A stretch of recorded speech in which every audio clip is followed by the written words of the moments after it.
Ooh, strobe light. Hey, it's the Bennington Show. Ron Bennington, Gail Bennington. Yo. Ron Bennington. You know, B-52 is all part of the GPS Athens scene that's going down this weekend. Make sure you tune in. That premieres Saturday, 3 p.m. East on Deep Tracks, Channel 27. That's right. We're going to boogie chillin'.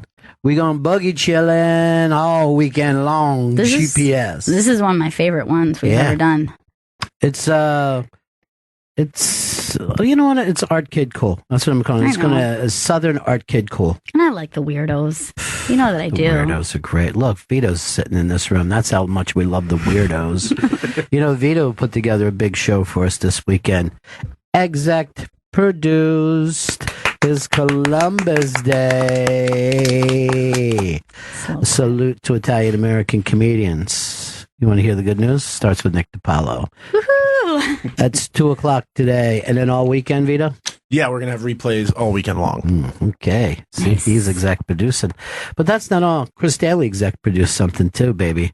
A little salute to Tom Petty, the volume master, from when we were doing the show the day after Tom Petty passed away, and both Gail and I choked a little bit talking about him. Yeah, Brooke. Yeah. They'll be airing over the weekend on Volume, Channel 106. I'll have exact times later today. I wonder if it's going to happen then. It is. That thing. By the way you put it, I wonder if it's going to happen. I spoke with them yesterday, said it's definitely coming on. It's airing over the weekend. I could just tell relax, dude. Relax. Everybody else is positive today. I'm very positive. But what I would do is have it ready for promo time. That's all I'm saying. I don't tell you how to exec produce. Vito's got his shit down 2 p.m. today. I heard. He's got his promo. Where's your promo, homo? All right. Come on. What? Slur. It isn't. It It's seems a terminative slurish. endearment. Oh, okay. I didn't know that. Yeah. And let me just say this. I'll be hosting at the Stand tonight and tomorrow night. Here's tonight's lineup, just to let you know. Giannis Papas, just a masterful Greek. Wyatt Cenac, one of the coolest ever. Mike Vecchione. Bonnie McFarlane. It's two of the great writers back to back. Oh, and let me just slip this name. Mr. David Tell will be there. 2 shows tonight. Woo-hoo. Better jump on this right now at the Stand. Tickets are going fast for that one. Ladies and gentlemen, David Tell. I think that's what I'm going to do. Who can tell? David Tell! He's here to tell you motherfuckers something. I might go with that as the intro.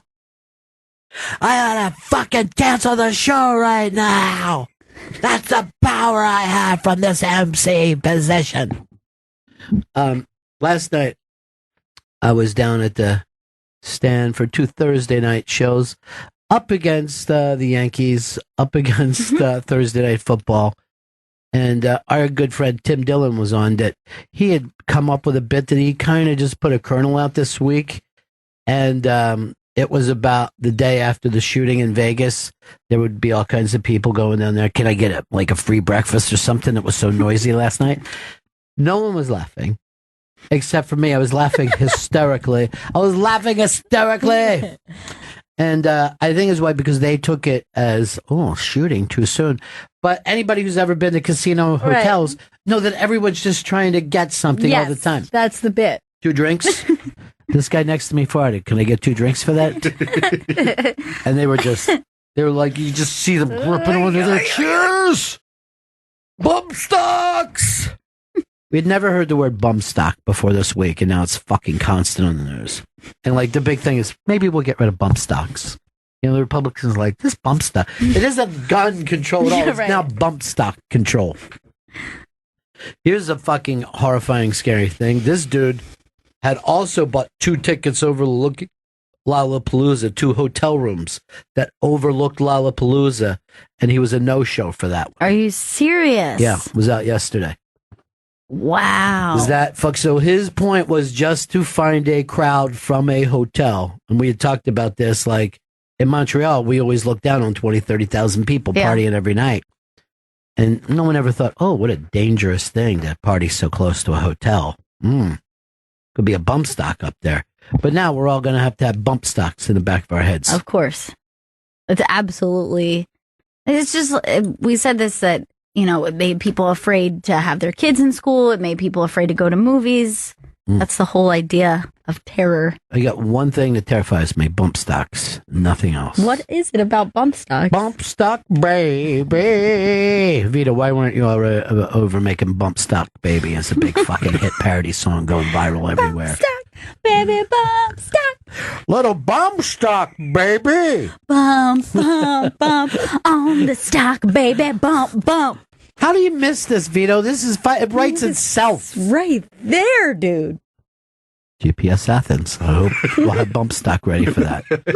Now, yesterday we were in a heated debate about Aristotle, the baby robot that was going to just tell your baby everything to do in life until it finally came into your room and killed you like Jim Morrison. I'm not going to lie. We were upset. Yeah. We got emotional about it. We were very disturbed. Mattel just announced that they are not going forward with Aristotle. Was it because of what we said? Apparently it was. They said there's a really obscure satellite radio show that fucking was all upset about it. And we don't want them to write another bump stock baby about us.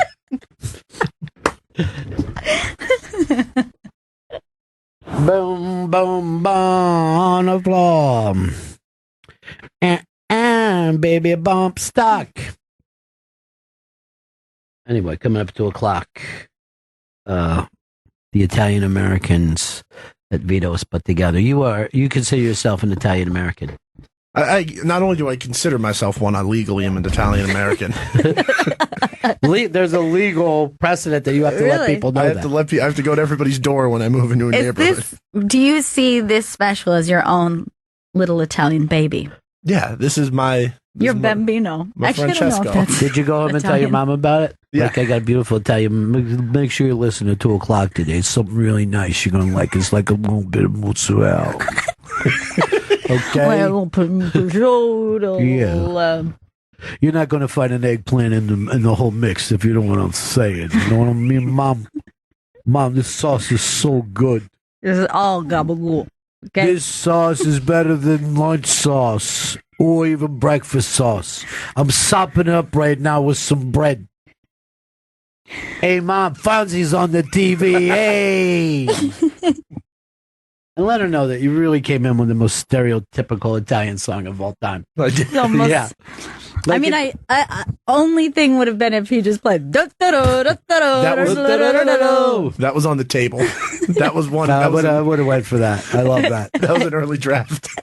You should have just been you with a fucking organ grinder and a monkey next to you. Hey, forget about it. Shut up at your face. It's that Italians are coming in here today. They're going to wipe the whole place out.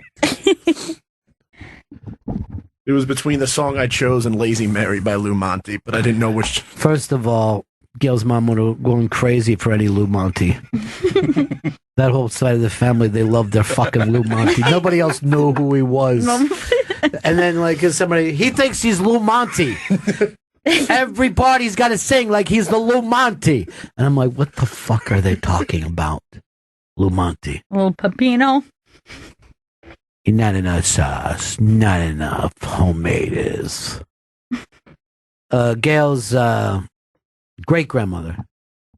We used to have to go there for fucking Sunday dinner and eat this massive fucking amount of, what is it, govadilles? Govadilles is, what she did as homemade pasta always. So these things, she would put a bed sheet on the table and then do dough just making these things.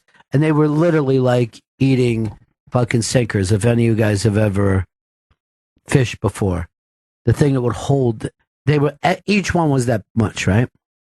So I would eat, and then every week she'd be like, "You're not eating enough." He doesn't like it. He doesn't even like it at all. Scola, Jolly Scola. He doesn't like it. So, and I did like it. It was fucking delicious. It was out of this world. It's very heavy. Of course, let me say this. You need a hot, steaming Italian meal. 3:00 every Sunday in Florida. The fucking just sweat's pouring down.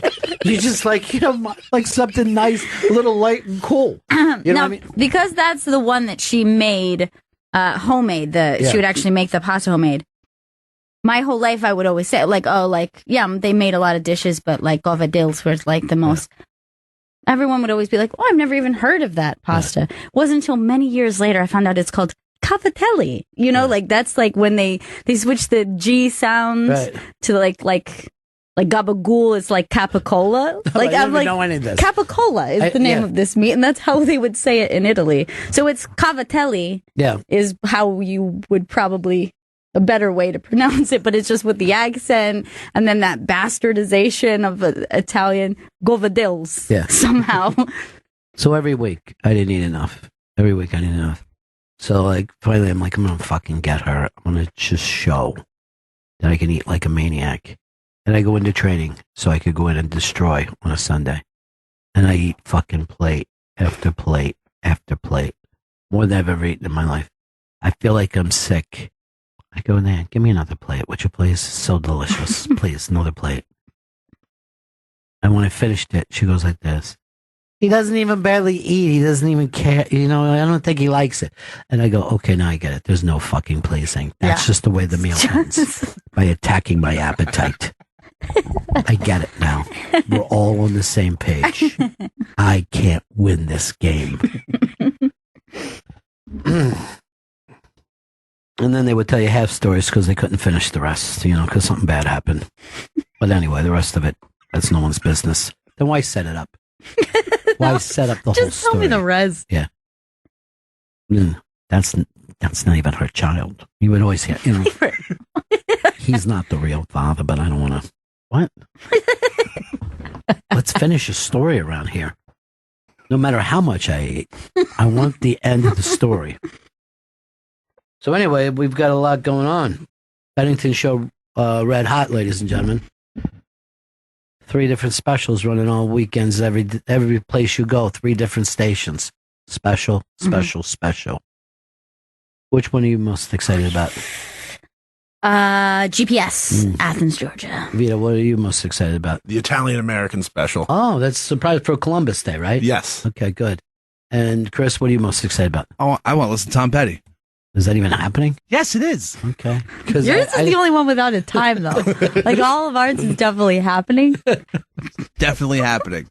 I don't know, Chris. You know what? Let's just put it as a to be announced, TBA. I was given guarantees yesterday evening. It's like when you get on a fucking plane, you don't know whether you're going to be able to get on the plane or not. You standby.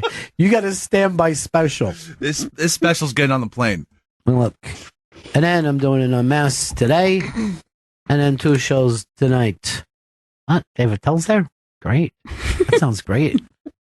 Bonnie McFarlane? Mike Vecchione? Wyatt Cenac, the TV star? TheStandNYC.com for tickets. I don't know why we never did an unmasked with Wyatt. He's a fucking fascinating guy. Yeah, I know why. Chris is fucking racist. Oh, that's it. Now we get to the bottom of it. Mm-hmm. I'm not a racist. I'm Jewish. Really? Because a lot of you people are slumlords. You people? Yes, you people. That's exactly what I mean. On the warmest fucking October ever, you look like you're sent out to knock logs down somewhere. Look at you.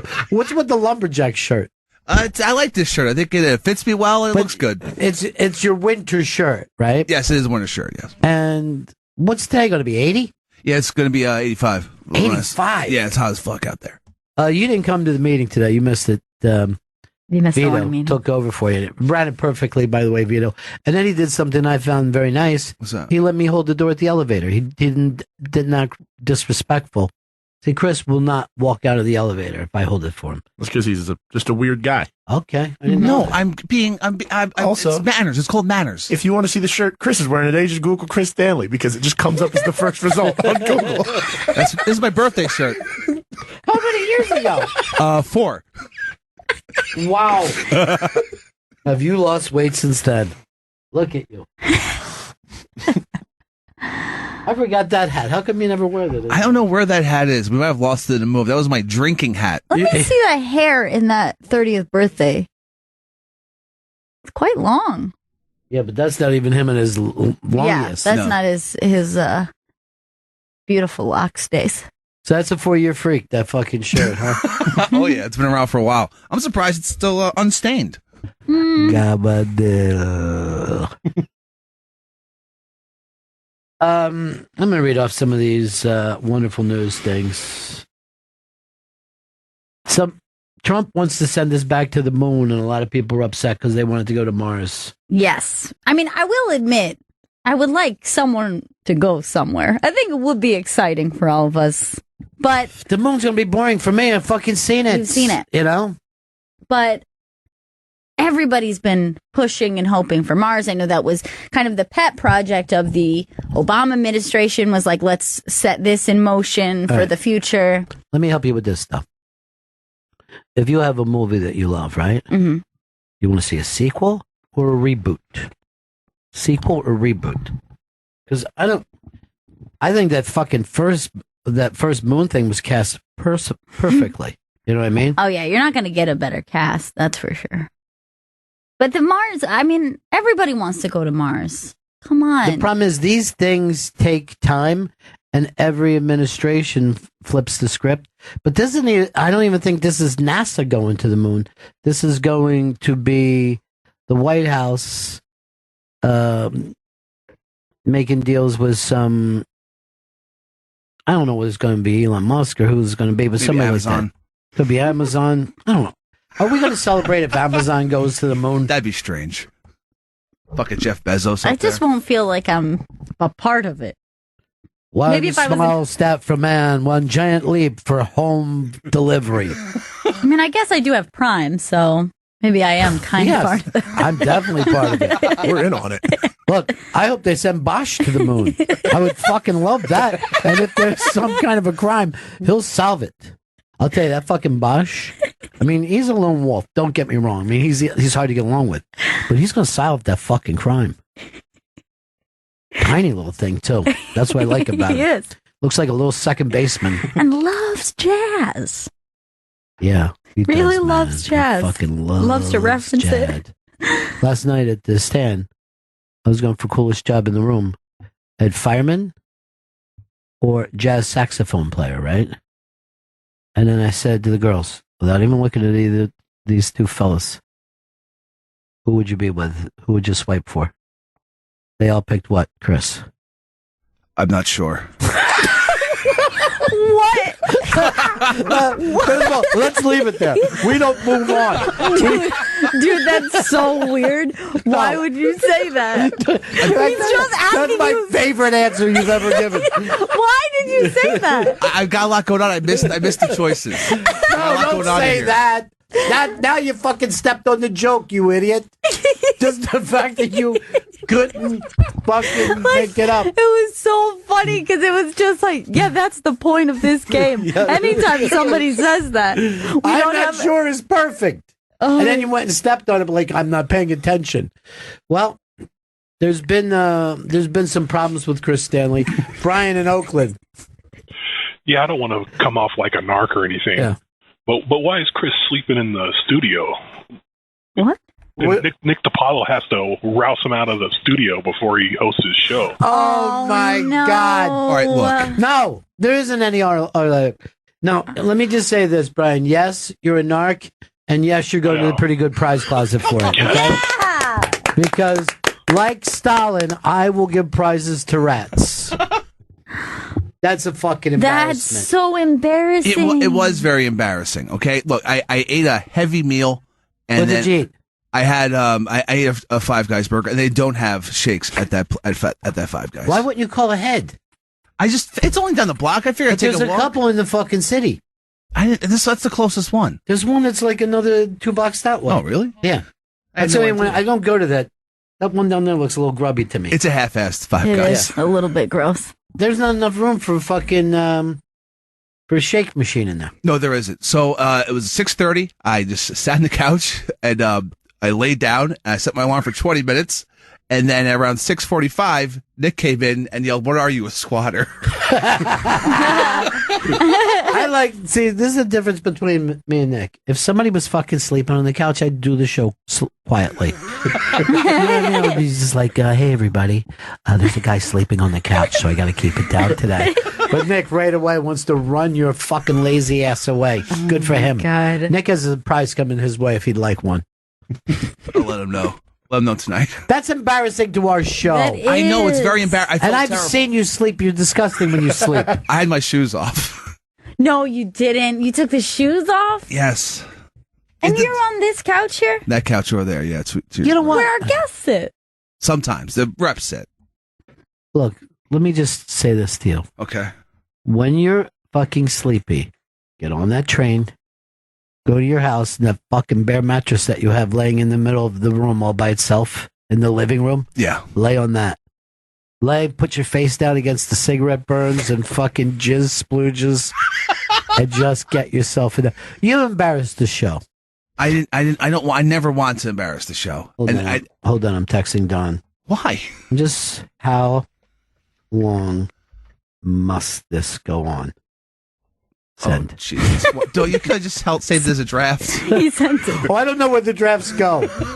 You have a draft text? Yeah, if you just like leave it in the text box, it'll just save as a draft. Oh, I don't call that a draft. That's just I forgot to hit send. That happens all the time. Like 3 hours later, I'll look down and it'll just say, "I'm here." After I see all these other texts. Are you dead? Did you die? Meanwhile, Text me back if you're dead. And then you're sitting there going, God, what an asshole didn't text me back after I said that thing. I don't know what happens. I don't know what happens.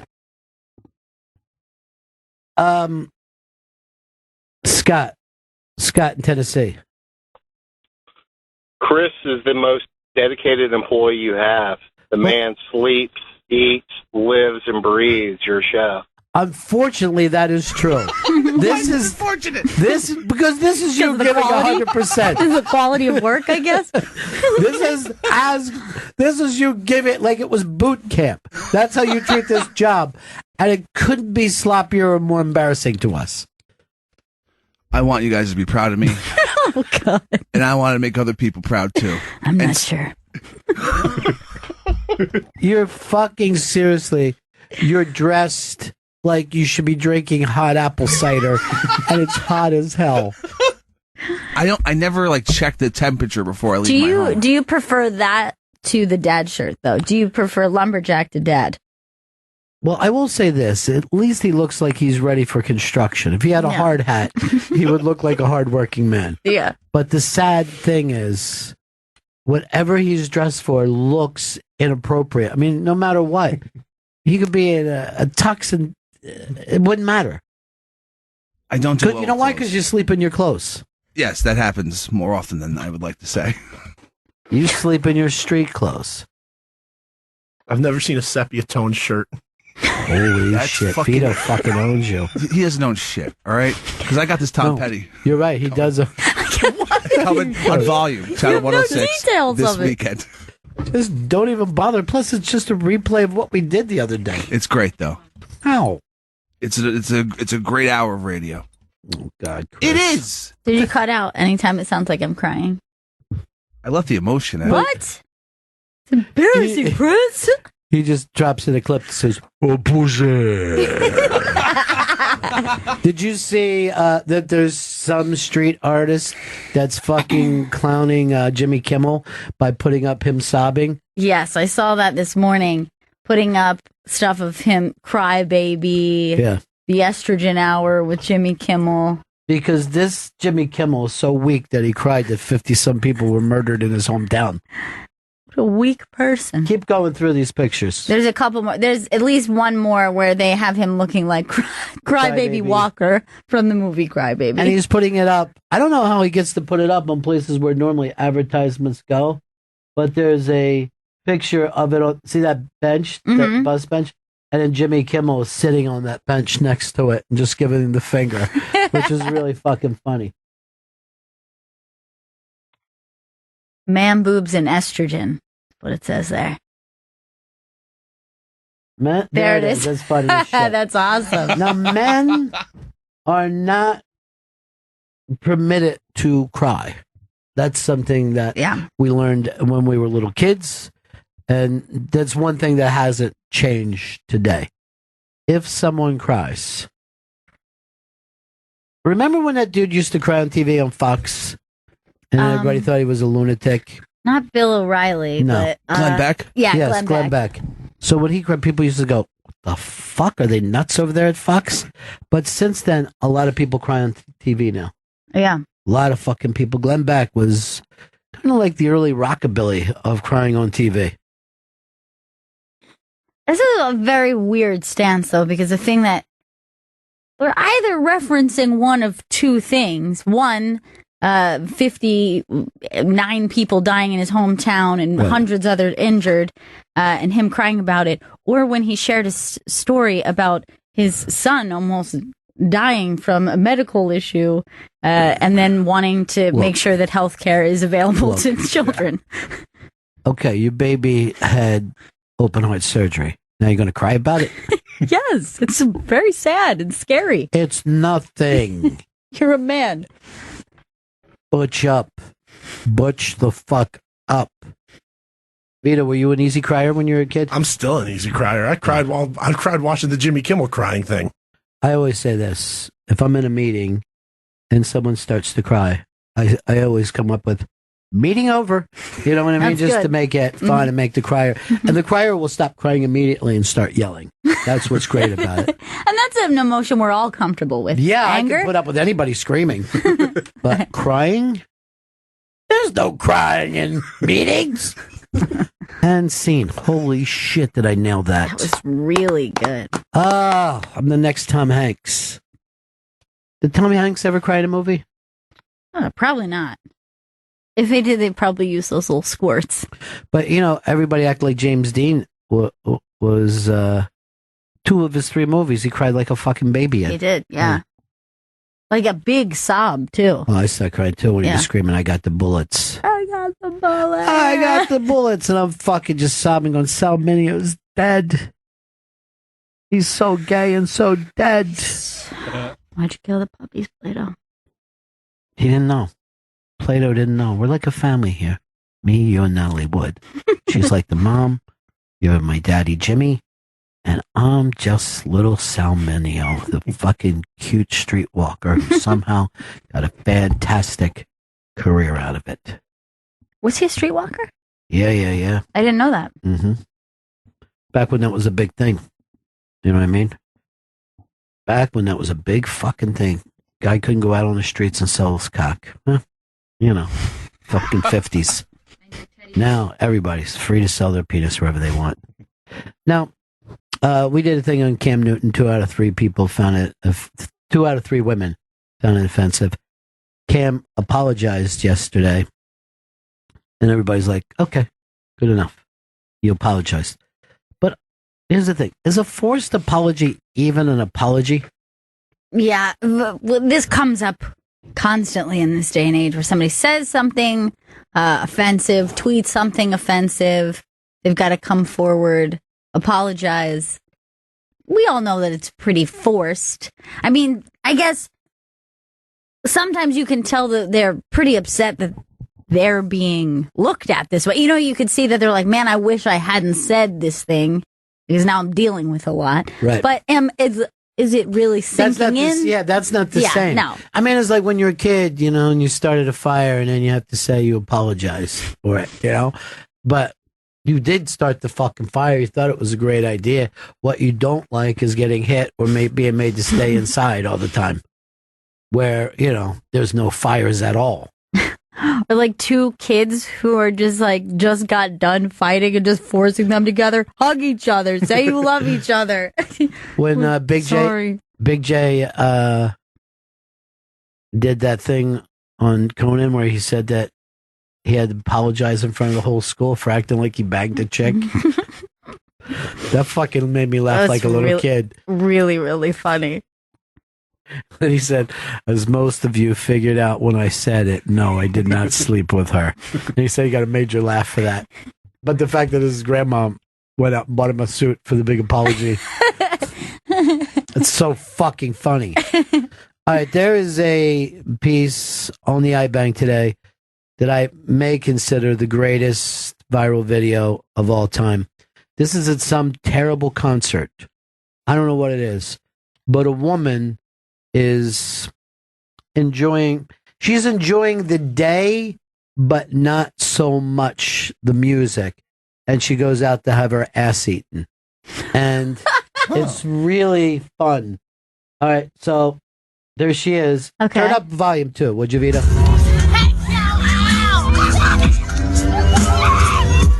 Oh my God! What the fuck? Holy shit! Oh shit! What is this? Oh my God!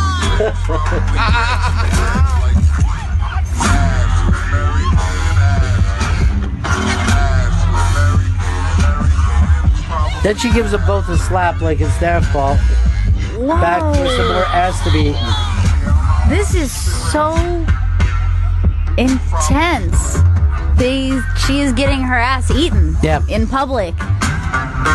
Now, there's a lot of people freaking out, but a couple people who aren't. Like these people who don't give a fuck. These folks on the left just lounging. Well, They first seem of all, like they're not stop too it for a thrown. second. Why is the concert so bad that you could bring a fucking inflatable couch and just sit down quietly? I don't know who's on stage, but they're losing to the ass eaters. All right, Vito, back on. Who's this guy? He's like, I'll eat an ass. Yeah. Wait, my boy Yeah, he just gave her a high five for what she okay. said. And it looked like there was another chick. She was like, maybe me too? No, there's only one ass-eating star. Yeah, but this is how trends happen. Whoa! This is what I don't understand. Give me stop again. You see her vagina's out, but she prefers the ass to be She eaten. prefers... Straight ass. Yeah, Or does she think the vagina is way too personal for a stranger? I don't know. Go I ahead, think it Vito. just interests her less. Where's she now? You can hear one girl going, this is fucking crazy! It's California, honey. You fucking chose to live there. What is going on? She's loving it. She's nuts. Now she's Now just... she's having a smoke while she's getting her ass eaten. She's crazy. This chick is bananas. She's the best. Bananas. She's the best. This girl is the Chris Stanley of this fucking Yeah. scene. She had to have been rolling. But I want to see if the other girl sits on an ass. See if you could just go back to the beginning. You don't even have to put the sound up. All right, that's where it starts. So I would go like 3/4 of the way in. No, I don't even think 3/4. I think it shows up right after the hand slap, I think. Or about the time of the hand slap. But this dude didn't even know he was going to get an ass in his face. No, he's I don't think he was ready happy for it. about it. He's not really consenting. What was he doing before? Just grabbing her boob while He was the other making, guy... and making out with her, I think, a little bit. Okay, so he was like, hey, he's the ass eater. Yeah. I'm just kind of... Now, we're going to keep back to eating ass again. Back and forth. And most people, just these people taking the video, give a fuck. Everybody else, I mean, this isn't getting a crowd like you would normally expect. Yeah, that's really like in bizarre. a Boogie Nights driveway type way.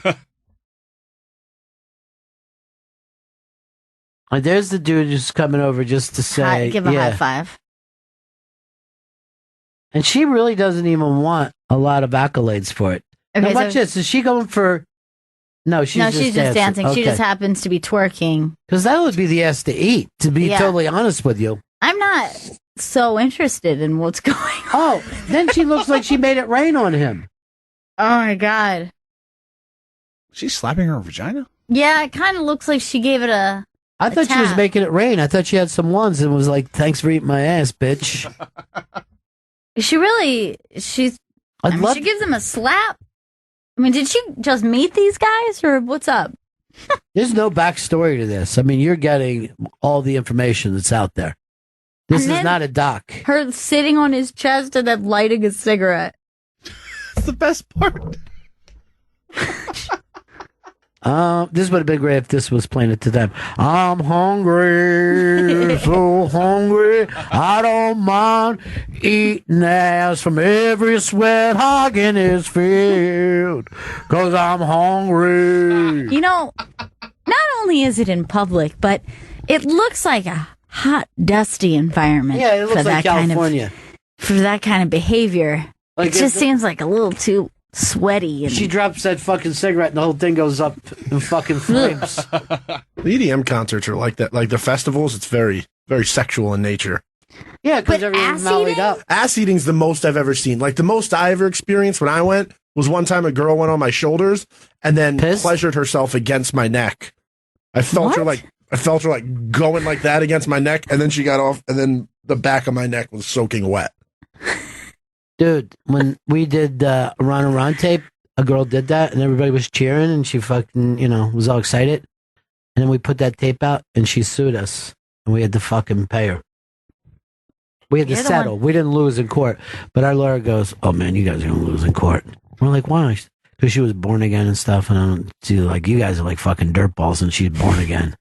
Just give her a couple grand. I hope the ass eater does the same. Guys, I'm not like that.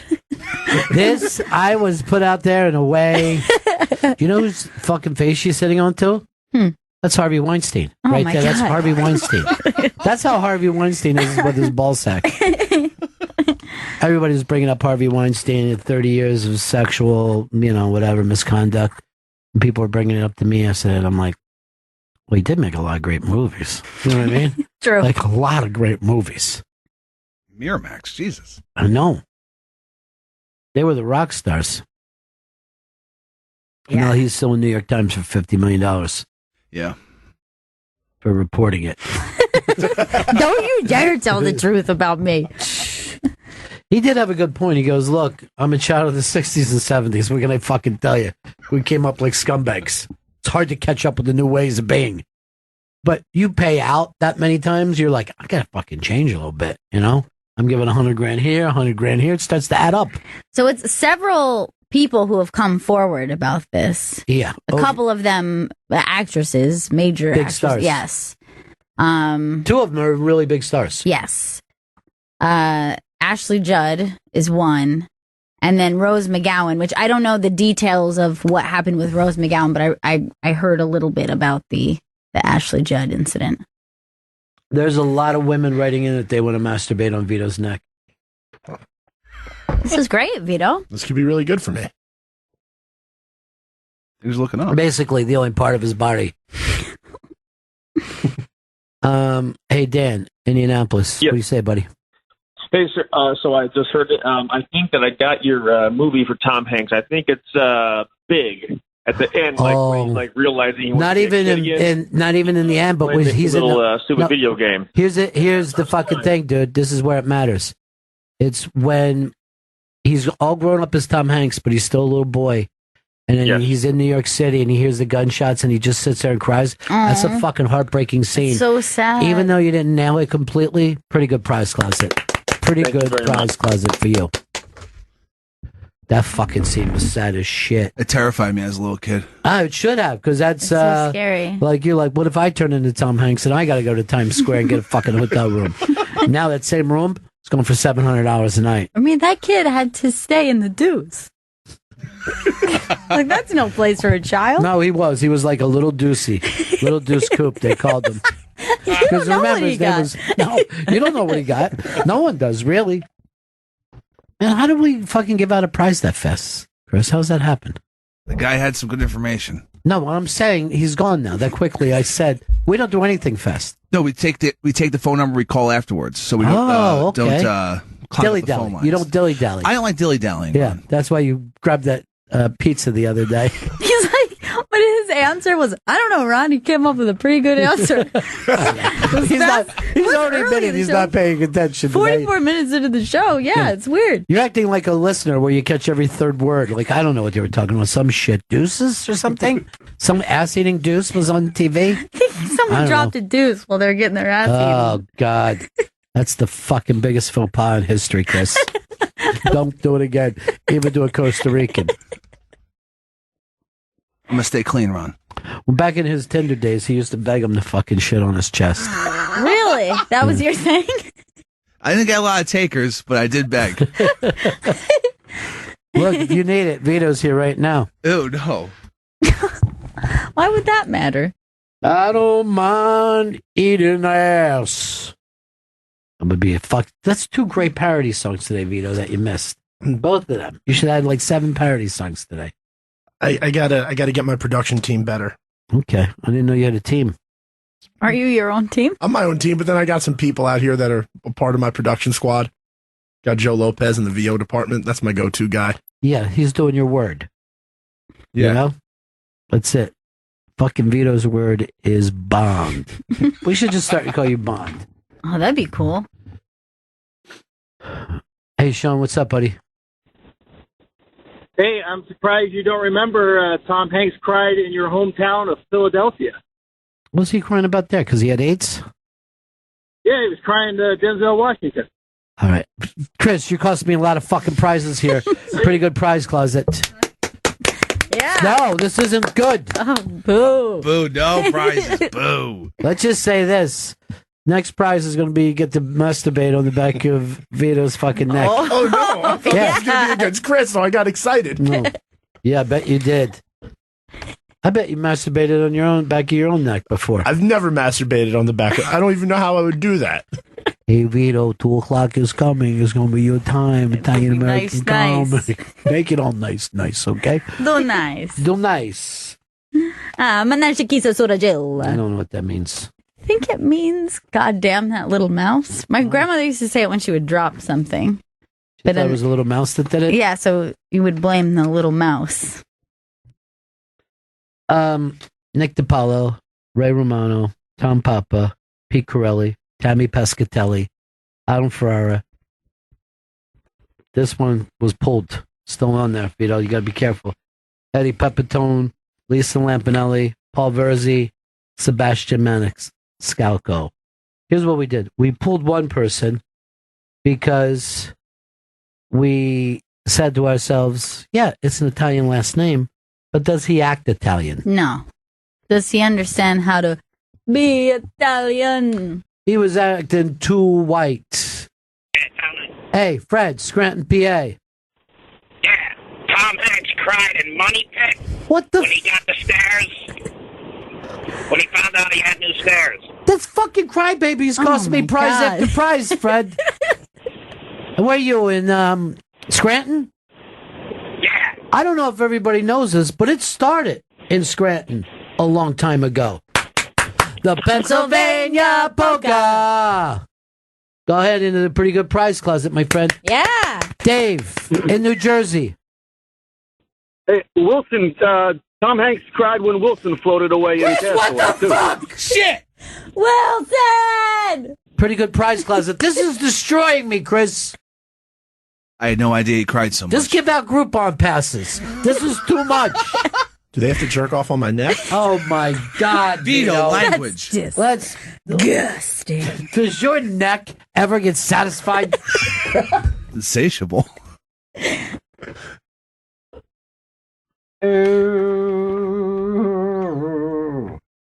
I fucking had it with you when giving out prizes, though, Chris. Stop it. Stop it. You gotta calm this thing down. Chris, Yeah. I was also just alerted that there is a package for us, and it has food in it, so they don't want it to go bad over the Okay. weekend. What kind of food? I don't know, but it's from Larry and Lori and Yonkers. What are we waiting for, Chris? Jed's going to the office right now.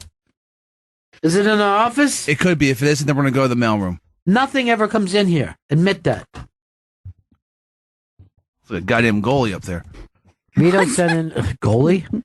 Vito sent in this story, and it made me quite nostalgic. AOL is finally canceling AIM. No! Not that I've used it in a really long time, but it is nostalgic. It's always sad when they're like, well, that was so much a part of my teen years. AIM was the Twitter of the early 2000s. Yes. And unlike the constant texting that we do now, you had to be there ready to receive conversation. You're like, hey, I'm going to go ahead and sign in. Hope my friends are around to chat. Well, because since I was doing radio, people would just, if as soon as I said I'm bing, bing, bing, bing, right? Sometimes it would freeze up your fucking computer. Yeah, if you got too many. But then other times people are like, hey, like you say something back to them, and then they're like, hey, where'd you go? You're not good. But you're answering all the other aims. It wasn't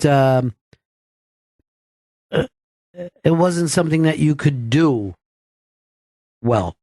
I remember like putting on cool away messages. That was like very much a big thing. Like, I'm going to come up with a cool away message. And sometimes you would sign on and then be just on for a couple minutes. You're like, I got an idea for a cool away message. You put it up and you're like, I'll give it 10 minutes just so everyone can take a gander at it. But then I want to get back to talking to everyone. I never did the away message thing. I should have. Now I feel like I got to December. When there was a period where away messages, it would put up like whatever song you were listening to on your computer. Mm-hmm. I remember that. One day I watched porn, and the porn title I was watching went up on my AIM status, so it just said under my name, Rachel Starr, Round Mounds of Ass. Oh my God. So I couldn't even pretend it wasn't porn. I just had to be like, yeah, I was watching the work of Rachel Starr. Why wouldn't you just say, she's a friend of mine? I was proud of it. Alex, you're on Bennington. Hey, Ronnie, how you guys doing? Good. Hey, Tom Hanks also cried at the end of Turner and Hooch when the dog died. Motherfucker, Chris. Shit. Chris, why did you... Pretty good prize closet, you prick. Oh, good. Jen's here, and this is... Hey. What we get? What is this? We left a I don't even know what this is. Oh, this is Jewish food for Chrissy. Oh, nice. Chris, you got some of your favorite delicacies here. Oh, Mazel Tov. There's a book in here, Jews, God, and History. Oh, this is Chris, like a starter set for you. Oh, my gosh. This is so great. You got to pose for all this, Chris, and put it on your Insta. What's this one say? Bad Rabbi. Bad Rabbi. Oh, looks like Bad Lieutenant. And it looks like Chris. The Jewish Book of Why. The Jewish Book of Why? I don't know how to say this treat. Do you know how to say? Does anyone know how to say this? It looks like a cookie, but I don't know how to pronounce it. Hamantishan. Hamantishan. We love to bake the things you love. Haman could only wish he ever had it as good as our delicious triangle pastry with a tart apricot filling surrounded by a delicate shortbread cookie. Made in Brooklyn. Apricot, Chris, your favorite. It's delicious. I can't. Thank you so much. This says, Chris, welcome to the tribe. Here are a few books to help you learn about your newfound heritage and one that fits in with some of the other books you've been reading lately. See you at Thanksgiving. We'll bring the Manischewitz. Hamantashan. Larry, Lori, and Zoe. Hamantashan. Yeah, Mazel Tov. They built one of those huts behind my building if you want to come by, Chris. Chris, go by there and get in the hut. It's not a hut, it's a sukkah. You want to come get some sukkah action, come by my apartment building. They built one in the backyard. I like you calling it sukkah action. I'm just trying to get you in. Why don't you just fucking do a film cut? I'm going to get you sukkah.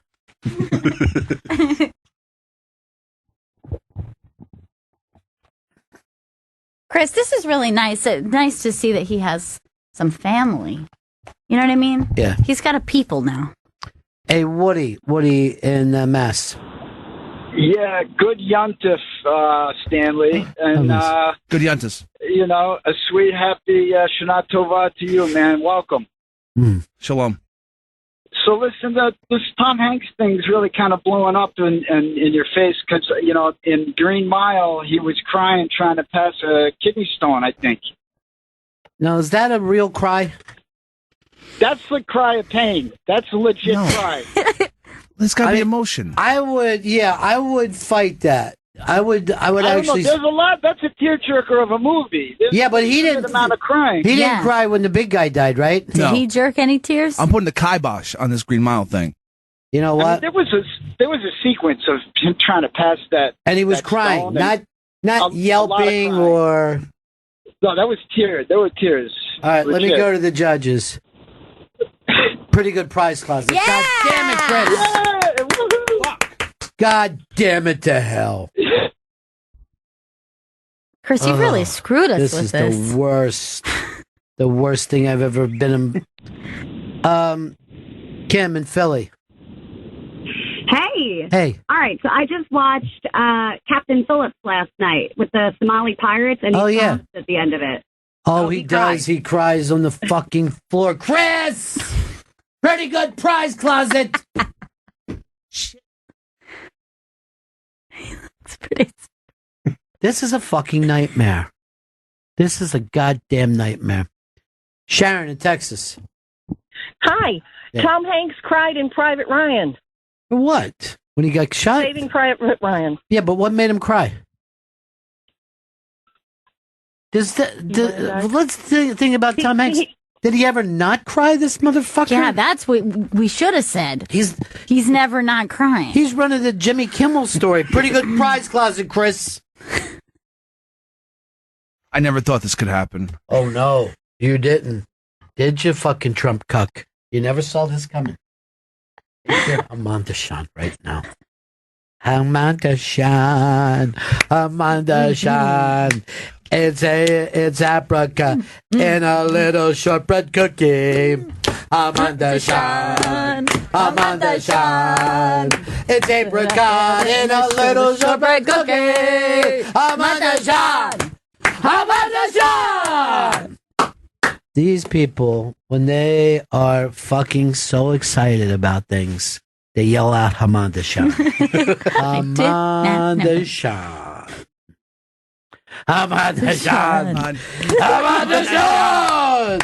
That's my favorite kind of Jewish person. It's the Zero Mustel.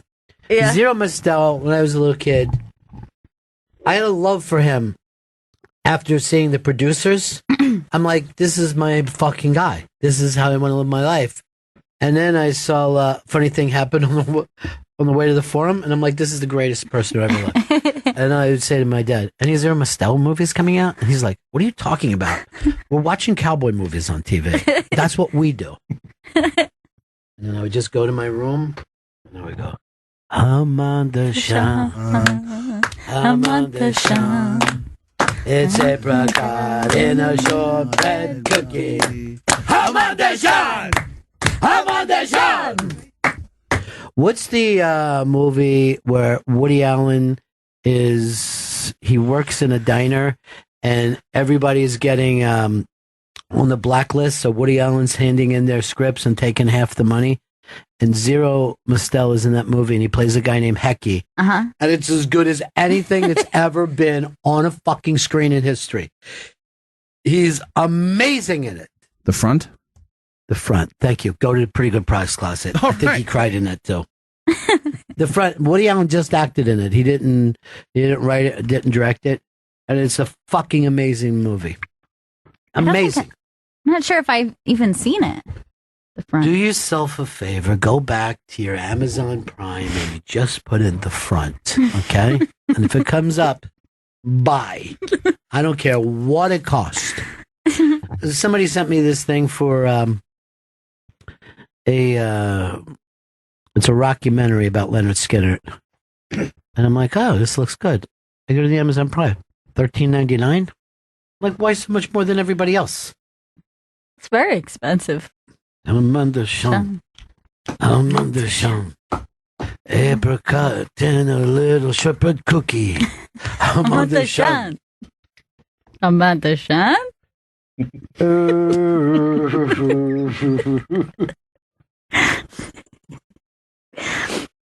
Dean, South Dakota.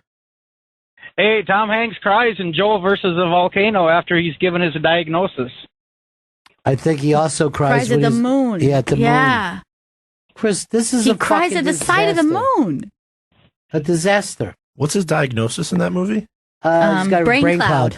I used to mix up Joe versus the volcano in Philadelphia because of the. What? He was little. He was little and stupid. I knew he had a sickness in each movie, so Yeah, I thought. but one of them's made up and the other one is AIDS. I used to think Joe versus the volcano was Philadelphia.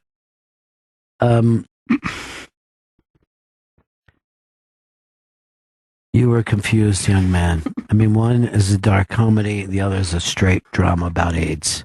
At a time where people had AIDS. And you're like, oh, I'm so sorry, those gay people have brain clouds. That's what you thought?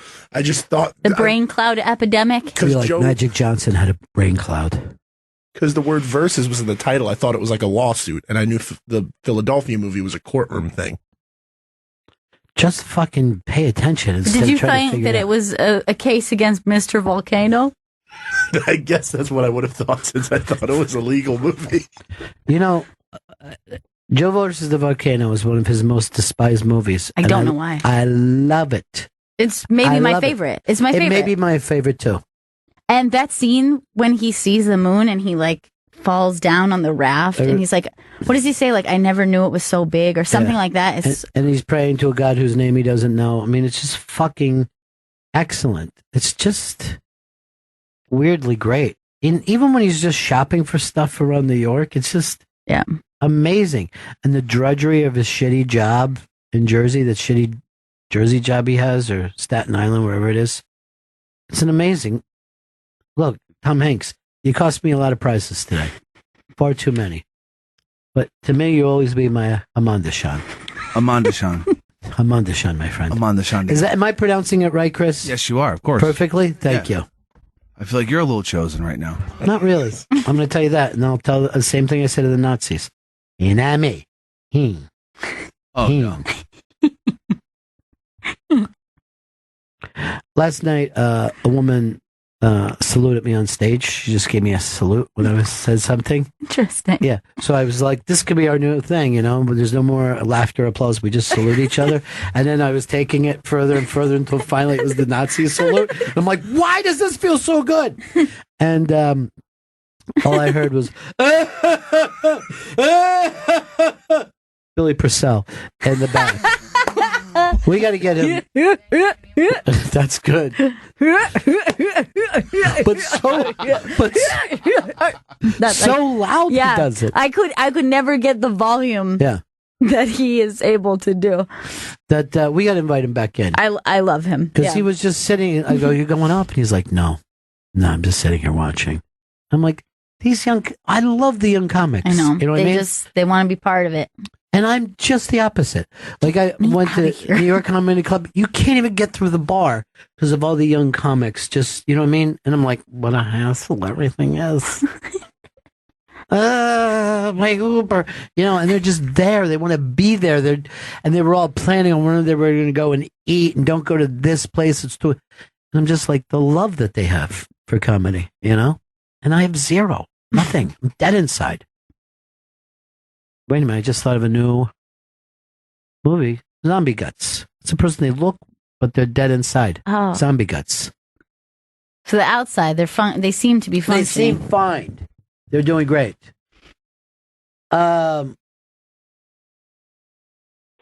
Michael, what's up? Is that me? Yeah. All right, I hate to really burst Chris's bubble, but here's the problem. What? You just asked him if the name of the cookie is whatever you guys are saying. Hamada San. Hamada San.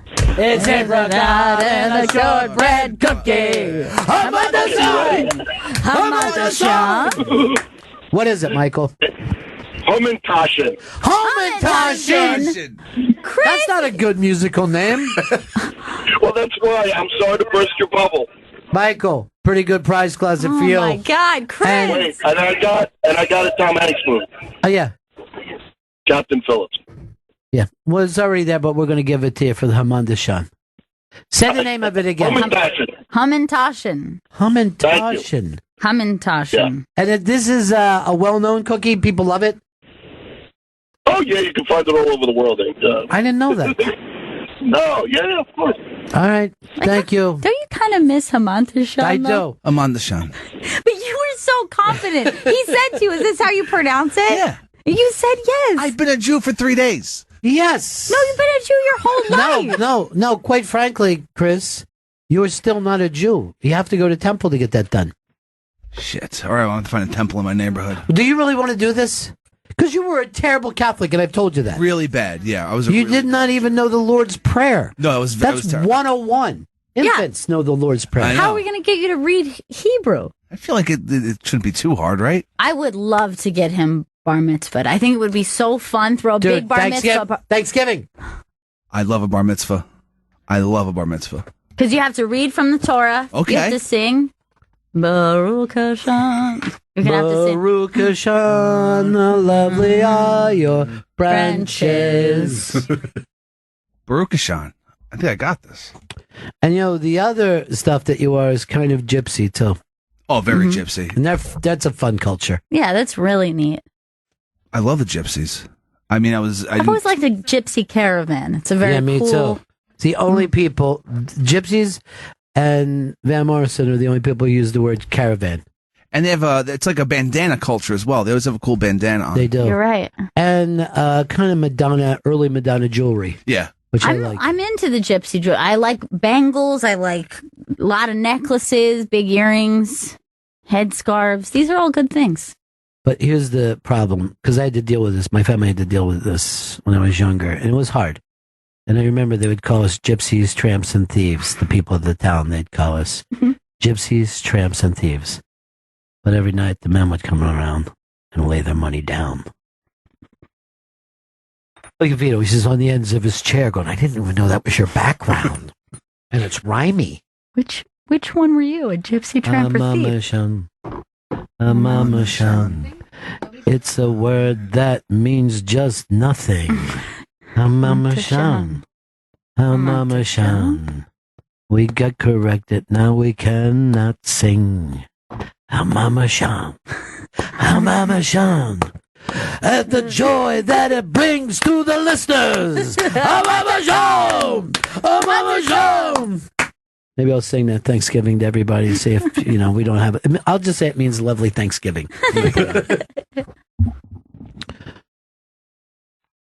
Chris, I'm worried about you. Why is that? It feels like you don't fit in any culture. You're a fifth breed. Mm-hmm. Fifth breed. I'm taking that fifth breed. I'm going to take it as far as I can. You're a dirty fifty, and you know this. I don't. That's You're a slur. 50 cents. I feel like all the Eastern European and Baltic gypsy blood. Can you finish these cookies by the end of the show to be a good Jew? Yeah, I'm on the Sean. Yeah, I'll rock them. I thought we decided it's not pronounced that way. Humantashen. God bless you. Can I say that to you now, or is that bad? It's kind of, you say Yahweh bless you. I've never heard a Jewish person talk about Yahweh. Tell Jen to come get your cookies and all your books. Jen, give me my books and cookies. I might keep this one, though. It's an What is it? erotic novel. Take Is it? Gail. Yes. Good. That was another one that was thrown in there. You like erotica. I love erotica. You like light erotica. Is it from that series that him and Jen like? I don't know. It's called The Story of O. Have you heard of this? Oh, I've heard of that. Yeah, that was a very big thing in the 70s. It was, I believe, a hooker wrote about her experiences. Ooh. I'll be reading. It was something for the moms to read. It's quite saucy. I like a little saucy literature. Yes, sure you do. Put that in a brown paper bag or you could be arrested. Maybe that's where the deuce is going towards with the reporter. Yeah, that's a good call. I don't know if I like the reporter thing or not. I haven't made up my mind. But I have come around that I do love the deuce and I love all the characters. Yeah. It takes a while sometimes with It's these the kind of twins shows. that are kind of holding me back right now. Not me. I'm fine with the twins. They need to be distinguished. Like, I like the first episode that one had the scar and I could tell who was who. Why couldn't it just be brothers Yeah, instead that's- of twins? Yeah, we could have just cast two people. Why do they could we both not? need mustaches? That was the because times. one guy grew and there's no way to take off the other guys. The other guys. They're the same fucking guy. What am I doing here? Now I'm buying into it. That's how good the deuce is. I can't believe that you guys don't watch the TV show Get Shorty. It's completely different. Oh, really? It's 100% different. There was no reason to pay the Elmore Leonard estate for this. And it's a very, very good show.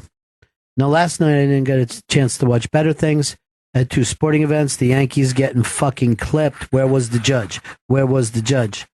And then the choke of the Tampa Bay Buccaneers. That's why I call them now. I'm so mad at them. The Buccaneers. Although, thank you for the late garbage time. We covered. So that's all we really want to do. And I hate Color Rush, where I got to see them play in the red jammies. I Terrible. hate it. That looked so silly. I only watched for a little bit. Watched the kicker choke a couple times, and then I couldn't continue. And then I watched Better Things, which was great. Was it? Yeah, it's a good one. I don't even know when I'm going to say it. I'm so busy. You like your cookie? This Hamantashen is fantastic. Some of the best you've ever eaten? Oh, God, bar none. Does it have apricot inside? There's apricot inside of it. Interesting. Yeah. Where do you think the apricot's going to be on the outside? I don't know. I thought maybe it was just like in the dough, in the flavor. No, they don't do that. That's not Hamashon. That's not Hamashon. Good. You enjoy. Love it. That's your people. That's your heritage you're eating right now. And I think I never knew. Vito's heritage is coming up at 2:00. The Bennington show celebrates Italian Americans for Columbus Day, and we have some great comics on there. Ray Romano from Get Shorty that you were just talking about. He's actually excellent on Get Shorty. Really? Yeah. He plays the part of the sleazy producer, but he's dealing with the kind of Mexican mafia. Even in the original Get Shorty, I hated that they made his movies more like 1950s horror instead of like slasher horror. I'm like, update it. Whoever fucking directed this. I think it was Barry Sonnenfeld, if I'm not wrong. He's part of Chris's tribe. I feel very close to Wouldn't it be weird if like Chris just started hanging out with like Jeff Garland and Larry David? I and would that whole love crew? that. I feel like I'd fit in with those guys. Were you laughing so much at the fatwa joke? Loved it. Yeah. I couldn't contain myself. How? It's just the laughter kept coming out of my mouth. Is there like a Jewish word for like tittering laughs? I'm not Like just sure. a giggle.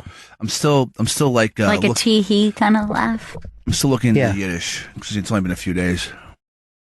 It hasn't been a few days. It's been your whole life. You fucking just ignored it. I didn't. And ignore your parents, bad Jews that they were, didn't even tell you. One of them was a bad Jew. It's got to be your mom. Yeah. I'm sure of it. Probably, yeah. Carrying the shame. Why was she so ashamed? I have no idea. Maybe because my dad didn't like Jewish people. You know what? You're right. It was the 80s. Why would she fucking... You know what I mean? It was so difficult to be Jewish in the 80s. That's weird that parents don't tell kids what they are. So strange. Very strange. When you know that it's a 6,000-year-old religion, so everybody carried it right up to his mom. And she's like, I don't know what we are. My mom was probably Jewish, but what do I know? That's what it's got to be, mom, for you to be a Jew. It's got to be your mom, not your dad. Yeah. The Jews are smart that way. Father's Jew doesn't matter. Well, it's not. It just meant that it's not the line. It's not the purity line. All because, and I brought up how ridiculous our last names are. You don't know who the father is. You don't know. You know who the mother is. That can't be faked out. It is silly that it should be the mother's last name. Child should always get the mother's last name, and you should marry into the woman's family. That makes more sense.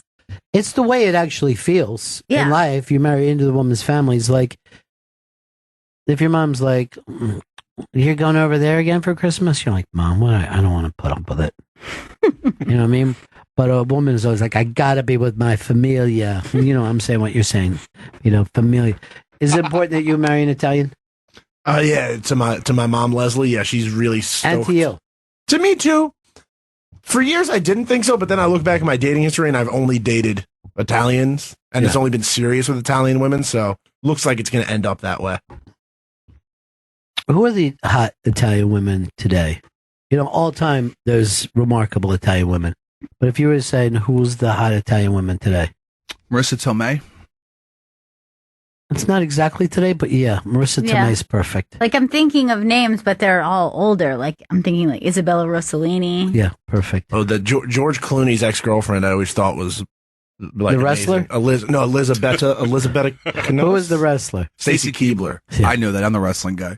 You should date Stacy Keibler then, because that'll lead you into a better class of Italian women after that. What was her name? Elizabetta Canales. Portia de Rossi, another attractive Italian woman. Love. Yeah, me too. That's George Clooney's ex. I was always very into her when they were dating. Well, it's good to be in there. She's very fucking hot. But you're talking Italy Italian. I was talking Italian American. Alyssa Milano. Oh, yeah, God, not that. Milano, I love. Not that recent, but still. She always reminds me of a cookie, though, with that last name. Makes me a little hungry. And I'm looking through here, and Chris is just eating a hamashishan and one after another. Would you guys like some hamashishan? No, that's yours. That's you. That's for your That's your people. culture. All For right. me, that'd be like me eating a communion wafer in my religion. Okay? That's the body of Moses right there that you're eating. I'm proud of you for finding religion at this age, though. It's important. It's surprising because I didn't think I would. Now I got to find a temple to join. Tammy Pescatelli is very attractive Italian, and she's on our special Unbelievably today at 2 attractive. p.m. So hot. Yeah. And I even bring that up, and then later I felt bad about it. I'm like, why am I mentioning that she's attractive? You know what I mean? Is that a bad thing? It's like when I saw your fucking hero, Vito, Cam Newton, right? Saying, I have two beautiful girls, so I should know better than this. Why again are you, what does their looks have to do What with if you it? had two ugly girls? Or what, no one ever says, look, I made a terrible mistake. I have two handsome sons. Very handsome. Yeah. You know, you don't do Makes that. them very good because of their looks. Yes, their looks, their bone structure makes them good people. High quality. I mean, they are grade A, if you know what I'm saying. Now, they don't know shit about football. They don't know what a root is, post pattern. They're going to just sit there like idiots. Hold on, this is CJ in Maine. Hey, you got me? Hey, how are you, buddy? I'm doing super. How are you guys doing? Good. So yeah, you're gonna have Nick DiPaolo on this afternoon. We're playing some of his clips, yes. Right. Well, yes. But anyway, so I went to school with Nick up here in Maine. College. And I'm getting the feedback. It's bugging me. In 2009, I was broke and had a son graduate from high school. And up here, that's a big deal. And I didn't have any way to really get him a big present or anything. So this is back in the old not Facebook, MySpace days. And I reached out to Nick and said, hey, my son's a big fan of yours, you know. And I had a picture of us. We lived in the same frat together for a while. And sent it to him. Said, hey, can you help me out? Can you give him a call or whatever? So Nick gave him a call on his cell phone. And then a few days later, we got a package with all of Nick's CDs in it. And the picture that I sent him just as a file, he had printed it out and signed it and, you know, addressed it to my son, who's also Nick. And it was just an amazing thing for someone to do that I hadn't seen in 25 years, you know. And so I emailed you that story a couple years ago, and this is my first chance to really tell you on the air. So Nick DiPaolo, he acts like he's a mean guy. He's not. He's a sensitive, sweet guy. He's a great guy. He's a sweetheart. He's a very sweet guy. Would your people call him a mensch? Am I saying that correctly? He is without a doubt a mensch. Okay. That's a great story. Thank you very much.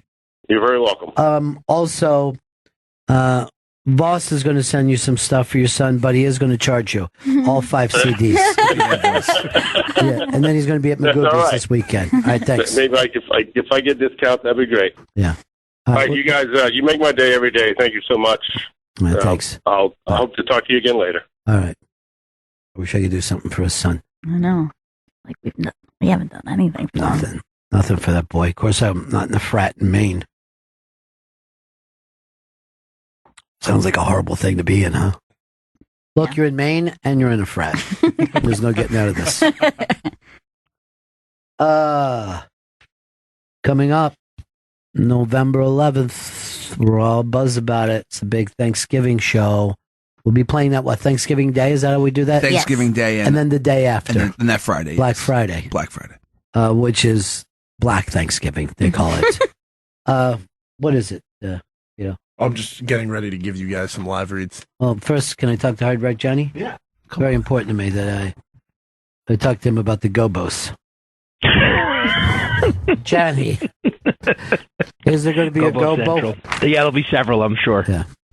I just wanted to say that we do have a Torah in-house. And if you'd like, we could do some ceremonies. Now,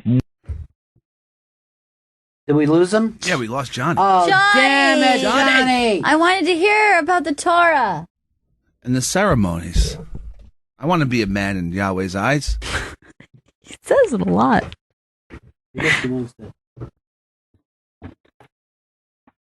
All right, Joe let us know that Portia de Rossi, is that her name? Portia de Rossi, yeah. Is not Italian. It's a made-up name. Oh, don't fall for that. Did Johnny call back? Not yet. All right, let me talk for a second then about our friends at Rings, which, by the way, with Ring, it's amazing when this first started out. I remember everybody going, that seems like a far-fetched futuristic idea. Millions have it now. Ring's mission is to make neighborhoods safer. Today, over 1 million people use the amazing Ring video doorbell to help protect their homes. Ring knows home security begins at the front door, but it doesn't end there. So now they're extending that same level of security to the rest of your home with the Ring Floodlight Cam. Just like Ring's amazing doorbell, Floodlight Cam is a motion-activated camera floodlight that connects right to your phone with HD video and two-way audio that lets you know the moment anyone steps on your property. See and speak to visitors. Even set off an alarm right from your phone with Ring's Floodlight Cam.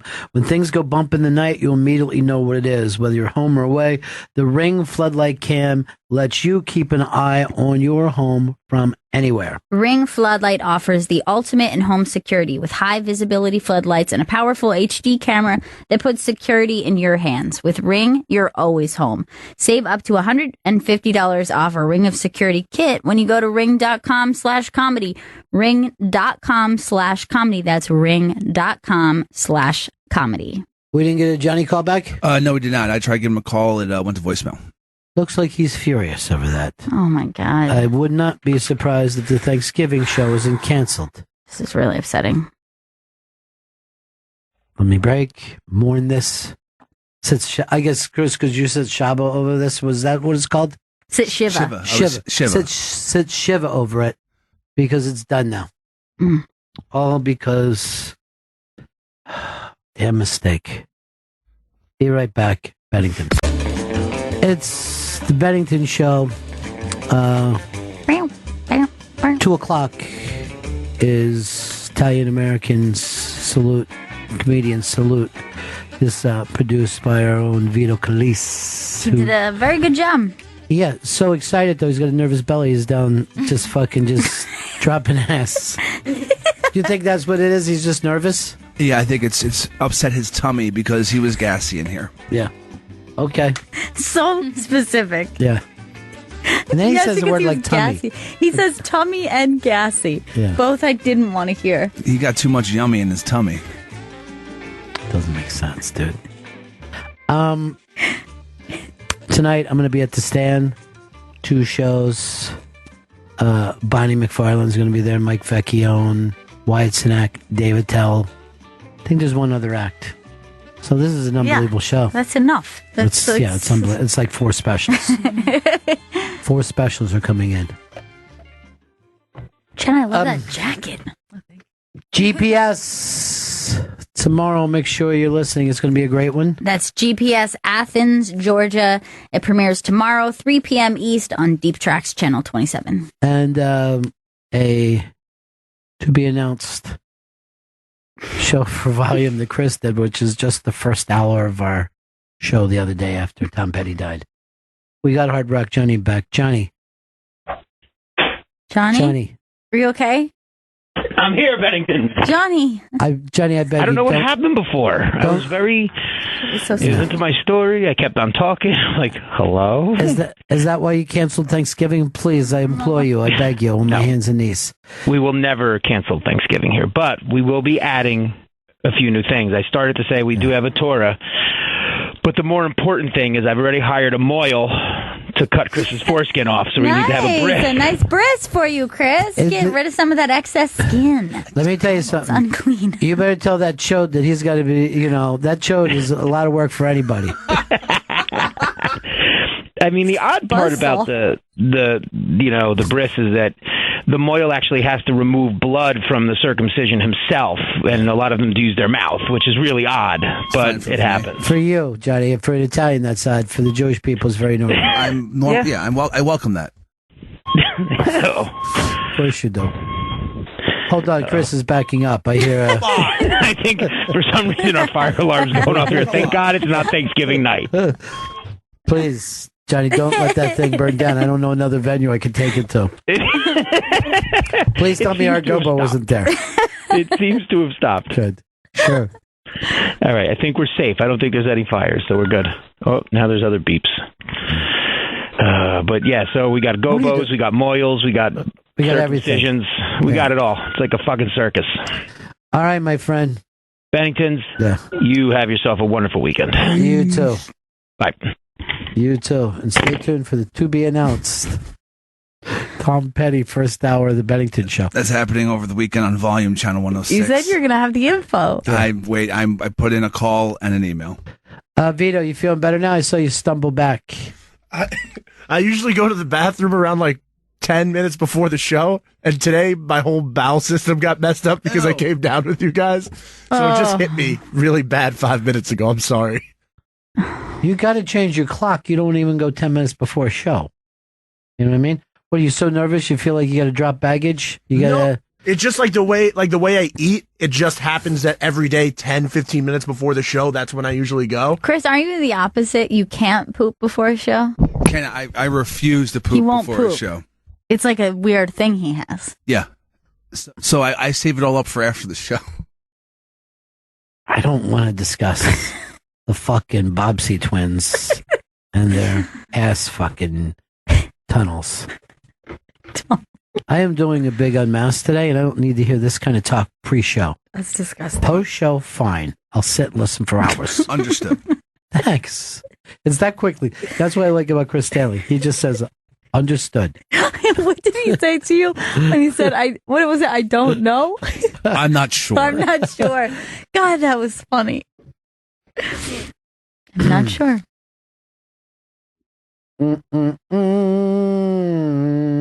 What's with the men catcalling thing? I did not see this. A lady had selfies and exposed the catcall. Let's see if we can find that, Jen, up on the iBang. But it was our own Chris Stanley that sent that in. So this young 20-year-old girl in the Netherlands walks around the town, and then she gets catcalled a lot. So she decided to start a project that she started an Instagram account and take selfies with any of the men who are catcalling her and then post them to the Instagram account. All right, so there's no video, right? No video, just her with the men who catcalled her. And then she writes what they said underneath it. Yeah, so there's no video, but yeah, what they actually said. What did they say, Chris? I mean, we're on the fucking radio. Oh, you got it, Jen? Yeah, it says hashtag dear catcallers. After following me for 10 straight minutes, in quotes, sexy girl, where you going? Can I come with you? That's one of them. As black dudes will follow when they catcall. Yeah. That's true. And then another one's hashtag dear catcallers. You want to kiss? This is a weird white dude. An older dude, too, for her. Next one is hashtag dear catcallers. Wee hee, horny girl. Is that Sherrod? Oh, next one's honks at me 3 times with his scooter, approaches from behind and cuts off my way. God bless. When I see you, all I get is wild thoughts. Wow, that's the Rihanna song. Wow, wild thoughts. Darling, honks again 3 times. Hashtag dear catcallers. Wow. Also, older white man in that one. Yeah. So either young black man or older white man. These are the main catcallers. She's missing out also on the Latino community, who also enjoy it quite a bit. Gotta diversify. They're big. My problem is I never get catcalled at all. It's not great. It's not fun. It's just really annoying. I'd like to be annoyed every once in a while. You know what I mean? I could use it. Sad. Well, whatever. Chris, you ever catcalled in your life? I don't believe so. I've asked I have either. for women's numbers, but I've approached them, but I haven't. I've never catcalled. No. Yeah, the catcall is very specific. It's not just being like, that woman's attractive, let me see if there's a chance for me to ever see this person again. Catcalling is like, they have no intention of getting your... They're just like yelling things that they know won't... Dude, there was... it won't amount It's not going anything. It's just to disrupt your day. I was walking down the street. There was a woman in front of me, and this is like a couple years ago, and a construction crew was catcalling her. She fucking goes at him. She goes, look, I fucking work right there. I got to come in and out of here all day. I don't want to hear your shit. I'm not one of these people that are fucking tourists or just walking through. And they're like, hey, okay, sorry. I thought, that was amazing. You know what I mean? She was like, it's not that you did it once. It's just I can't have it every time I'm in and out. Right. And she was like right in their face. Now, I used to be okay with certain types of catcalling. When I was younger, I used to think like, okay, if you're going to say something gross, you're going to say something rude. But if you're just like, oh, you look great, or have a beautiful day, or something like that. And I used to be like, I'll just be polite and say thank you. And then as I got older, I realized women in general don't like catcalling. So for me to sift through and decide this one is good and this one is bad is not really helpful. So I treat them all the same because for women in general, I'm like, women as a whole, let's just decide, let's give them the message that we don't like this. And I'm doing that even for people who might say something nice, like if they're complimenting the way you dress or your hair or something and they think that they're being sweet, I still don't give them attention or say thank you or give them a smile or anything like You never even want an outfit commented on. No, because I think it's what I'm trying to say is across the board.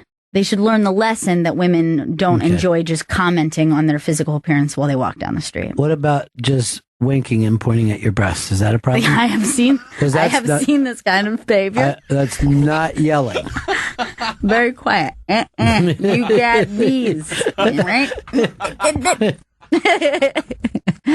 Yeah, I mean, when I was in high school, just noticing just how often it happens, older men, you know, and should also mention, I was the kind of 16-year-old girl that I was not the kind of 16-year-old girl like, I look 21 because I'm so sexy with my high heel. Like, I looked 14. You know what I mean? Like, I looked, even younger. I had like a baby face. I was like, you know. You're Pebbles Flintstone. What if we do a thing where we just set up, we could like shoot this, and it's just like women yelling at men, like, shake them nuts, swing that dick. Yeah. Men be like, yeah, okay. I like that bulge. But this one right here, my suit, and my one-piece suit, there's no pants. I bet you have a nice pee hole. That's what I urinate out of. GPS, Athens, Georgia. On tomorrow, 3:00. 3 p.m. East, Deep Tracks, Channel 27. Do not miss it because it was so much fun. It's such a weird one. It's like maybe one of my most favorite that we've done. All the songs are fantastic. Do we know what we're doing next? Have we decided? We did not decide. We had a couple ideas, but we didn't decide what the next one will be. What were your ideas? You remember? I know I wanted to do the Olympia, Washington riot girl scene. We've never done anything in Canada. Yeah. We've never done an Aussie thing either. There's another one that I've always wanted to do, which is Tulsa, Oklahoma. There's like a lot of great rockabilly, country rock, just a lot of great people who have come out of there. DC Punk, we've talked about. DC Punk, we wanted to do. We've never really done Atlanta either. And I've always wanted to do the Brill Building too, that really specific 3-4 year thing. I think is great. I just heard some doo-wop the other day when I was in Central Park. These kind of middle-aged black dudes were laying out a doo-wop scene right underneath that bridge where the echo was just perfect. I love that spot. I mean, it was drawing like it was a concert. These guys were amazing. I love any time somebody like posts up either like just on the outside of the bridge or in the bridge and you get like a saxophone player. It's just like the best spot. Yeah. I love that. Yeah. And I hadn't really heard like really good old school doo-wop in the city in a long time. Like years ago, people used to do it, but a lot of those cats are either too old to pull it off anymore or off the planet completely. Yeah. So most you get is like there's like a couple groups of guys who will just do it on the subway, like walking through the train. Yeah. You get. But those aren't normally like really skilled guys. Those are like trained guys. These guys were fucking amazing. I mean, they were just great. And different guys would take the leads on different songs. And it was unbelievable. It was unbelievable. The crowd was fucking knocked away. And they were bringing in fucking cash in that basket, though. Nice. Like if you see some people are always acting like, oh, you got a buck. No, but then when someone lays out something like this, you're like, yeah, I'll pay for this. You know what I mean? You just made my day. There's a guy who plays guitar, kind of like Spanish style, Yes. like Mexican. This flamenco, flamenco or something. Specific type of singing that they do, and anytime I see him, I always throw him money because I'm like, it's so good, it's so good. By the way, Chris Stanley, I don't know whether anybody knows this, is fucking obsessed with the Megyn Kelly show, 9 o'clock in the morning every morning. Yeah. Why? Why do you? I don't see know. the media is doing a beat down on her, but you called it her weird show or something. I never cared about Megyn Kelly when she was on Fox News, but now that she's made this move over to NBC and there's all these like weird interactions she's having on her show, I've become obsessed with. I don't know why. So what makes this show so weird? Because I have not seen her new show at all. Chris is involved in the dog pile and nothing else.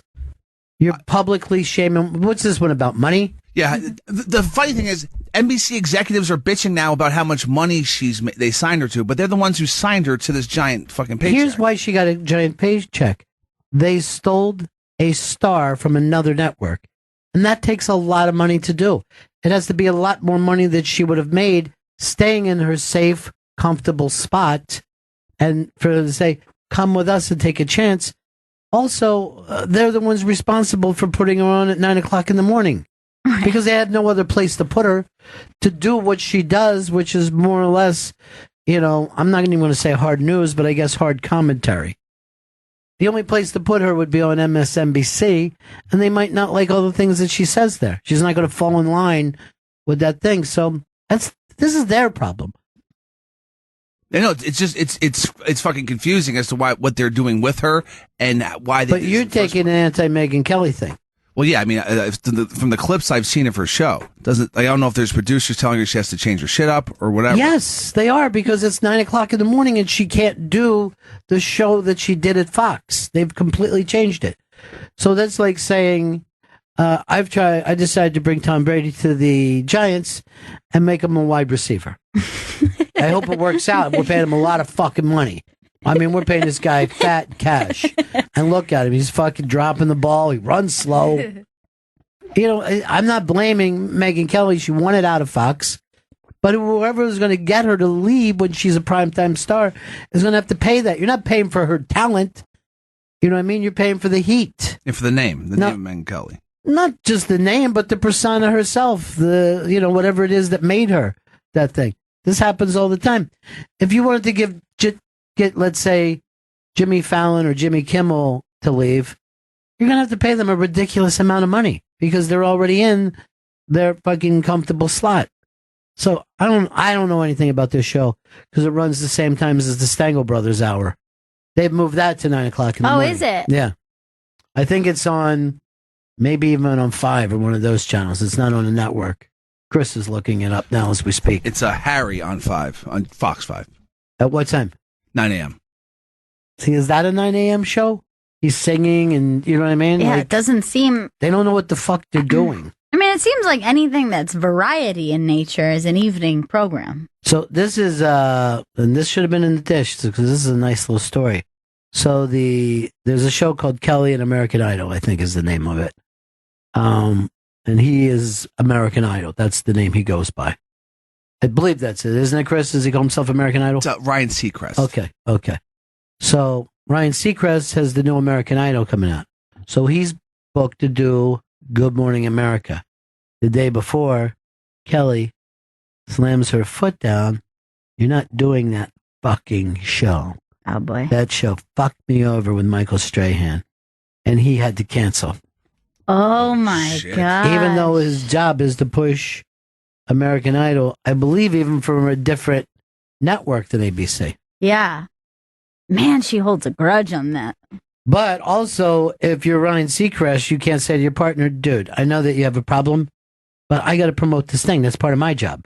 Right. And I'm not going to sit around and act like I'm pals with anybody. I'm just going to go in, American Idol. Maybe it'd be better if, like, Strahan said something and Ryan just went, what did you just say to me? I'm talking to these people, the other hosts, George Stephanopoulos, Robin Roberts, and that blonde girl who seems to be happy. The day after, I think maybe the day after or 2 days after the Vegas massacre, she's on there and going, oh, let's get some happy news. We all ready to get happy a little bit? And then she shows like a viral video or something, puppies or something. But I know it's not like her fault that was the segment. But you know what? There's no time like when you're at a funeral to go, hey, let's also concentrate on some good stuff. You know, they now have shakes at fucking. So you don't need to do it. I can't do that. And I would agree. If that's the producer saying, well, we're going to still go with this segment. That's what producers should go. Right. We've got to pull this stuff. I'm not going to force her to try to segue into silly news after discussing a mass murder. She should have set it up like this. I feel awful doing this, but they're making me, and there's nothing I can do about it. Here's the other dish, Jen, and this is going around quite a bit. TMZ is accusing OJ that every time a pap catches him somewhere, that it's a setup, that's his pap, that he's getting a piece of the money. And they said that the guy who caught him at the gas station that night was a complete setup. So one of their paparazzi saw OJ and his paparazzi doing it and went running in, and OJ just stopped talking altogether and quit it because he had sold, apparently, according to TMZ, an exclusive to that one paparazzi. Wow. Right? Yeah. Now, here's the deal. If they find out that OJ is getting money like that and not paying the Goldman family, or fame whores, as OJ refers to the family of the murdered victim, OJ could go back to federal prison. Really? Yes. Parole violation, I guess? No. Well, the parole violation is he owes that money to them. He owes them $33 million. And if they find out that he's hiding money, I guess that's some kind of IRS or that makes thing. sense. He really said that about the Goldman family. Yes, he called them fame horse. Yeah. That is horrible. Yeah. Even if you didn't do it, OJ. He called them fame whores because they're trying to block him from making any money off of his first TV interview. Then that's his reason to call Ron Goldman. And Well, he's not trying to block any money. They're saying any money you make comes to us. That's the fucking deal. They're saying they can't block him, but they can only say you have to pay that money to us because you lost that court case. You know, that's a lot different than stopping people from what they want to say. Because no matter what happens to you, you can still make money off of whatever. Like if you choose to say, okay, I'm going to talk about this thing. Right. If you've done something illegal. Not while you're in prison. You can't sell a book while you're in prison. Okay. And I don't think you can, maybe even when you're on parole after that. They don't want serial killers writing books. We've had shit like that. Which, again, I think you can write the book, you just can't get paid for it. You know what I mean? It's a very weird, strange thing that in some way helps, but in other ways keeps from the information from getting out there. Because some of that information can be used for future investigations and, you know, to understand how people think and what they do. Because I remember there was a lot of conversation about that because Casey Anthony got offers to pose nude by different publications, and I can't remember. It was like there was a certain period of time where they're like, well, she definitely can't do it yet, but once... Even though she was found innocent? Yeah. Once she's found innocent, she can do whatever she wants. I think she could have, yeah. She could have done something that involves profiting off of the case. Huh. But I think even maybe mid-trial, you still can't profit off of, you know, the media circuit. I think. But I could be wrong. That could also be state to state. I don't know. I would just call my book while this trial is going on. But like you're writing it as you're sitting there, you're not even paying attention. I wasn't there. I lied.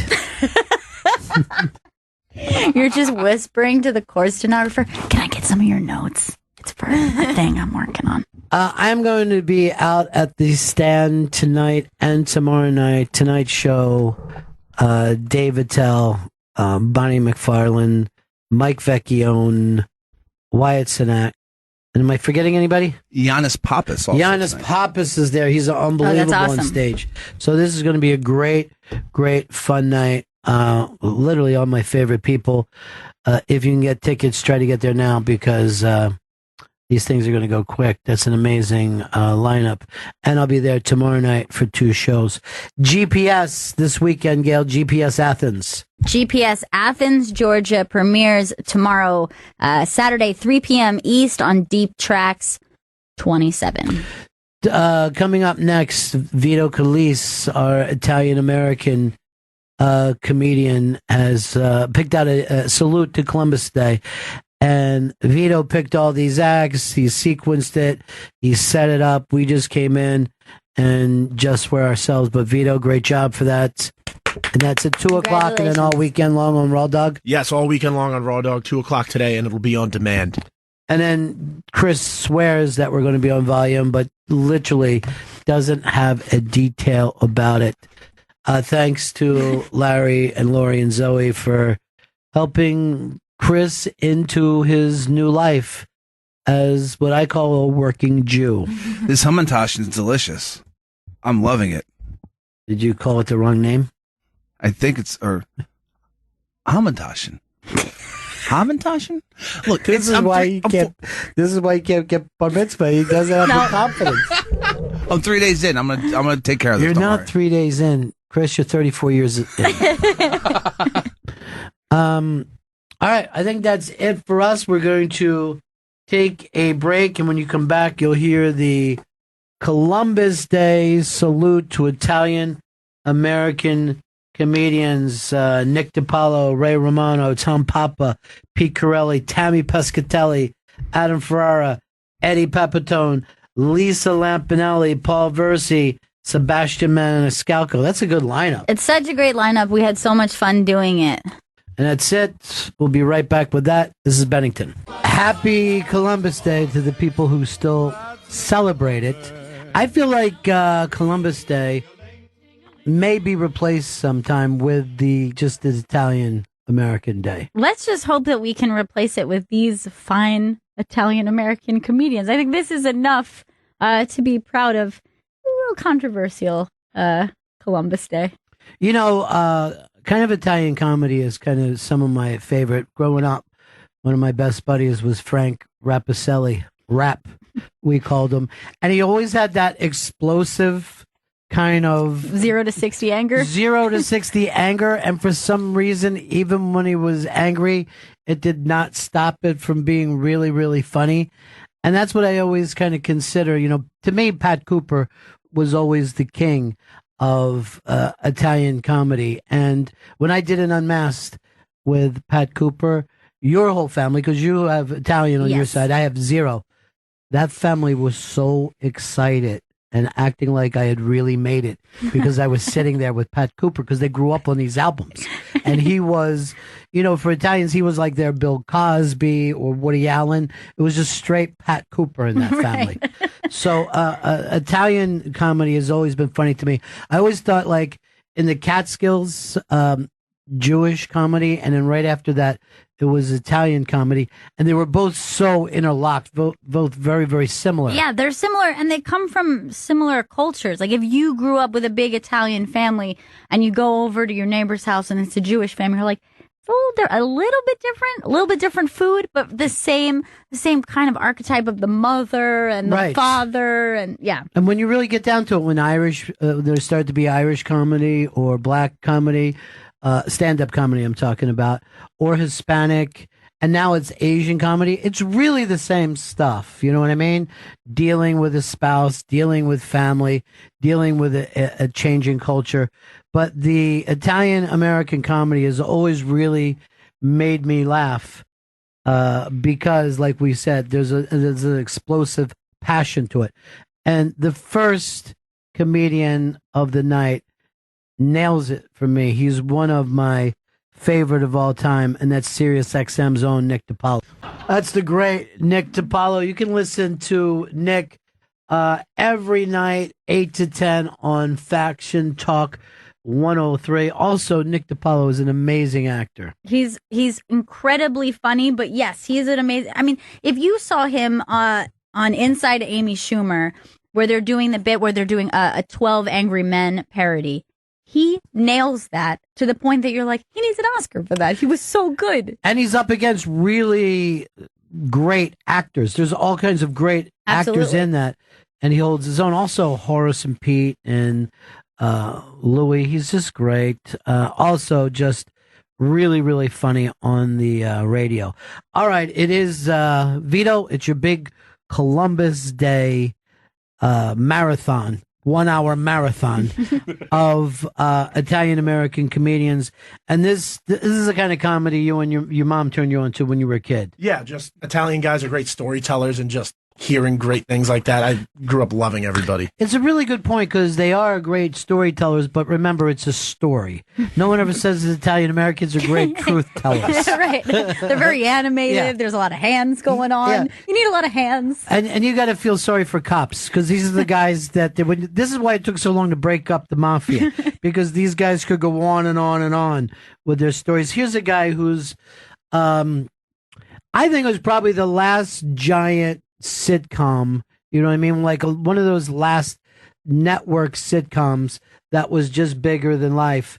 And Ray Romano got that because he did Letterman. Letterman said, hey, these stories are great. You think we could turn this into a TV series? He got a great producer. And then they were off to the races with that. So Ray Romano, still out doing stand-up. And he's very, very funny. But also, he went from kind of being a comic actor to more of a dramatic actor. He's on Get Shorty this season, and he's just phenomenal in it. It doesn't remind you of Everybody Loves Raymond at all. Yeah, he also did the same with the character he played on Vinyl, which was like a very different way to see him.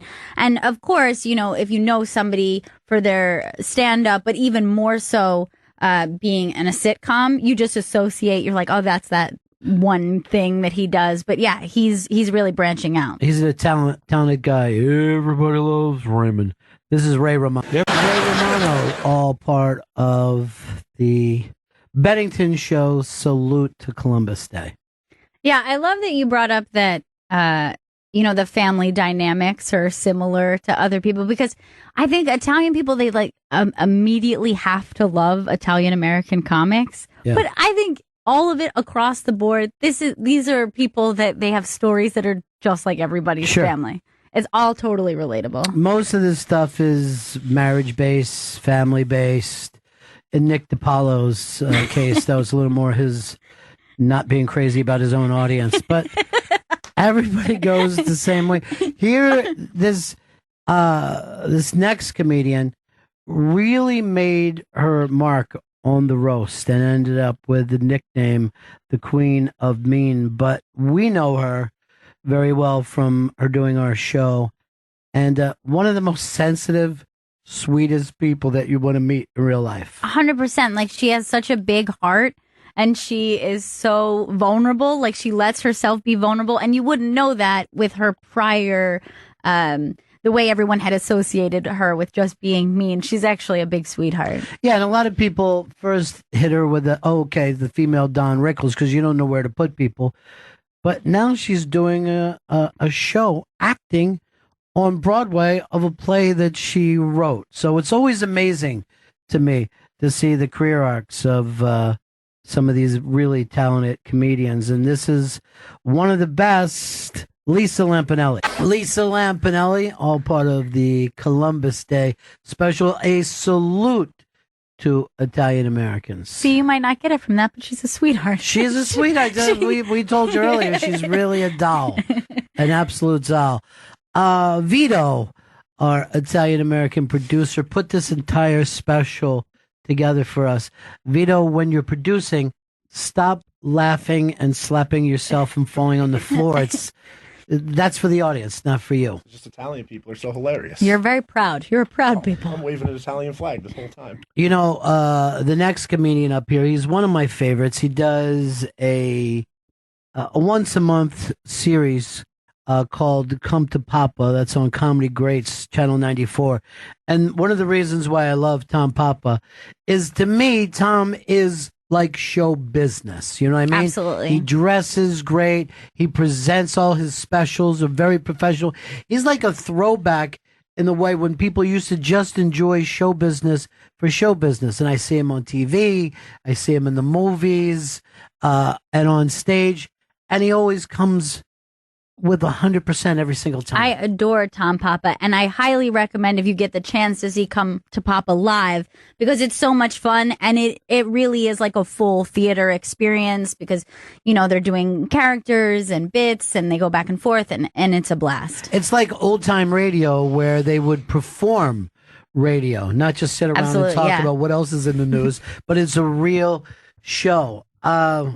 Right here on the Columbus Day special on Sirius XM, a salute to Italian-American comedy, Tom Papa. The very funny Tom Papa on Bennington's Salute to Columbus Day, the best Italian-American comedians. Yeah, this is not so much anti-Native American as it is pro-Italian-American. Exactly. Yeah.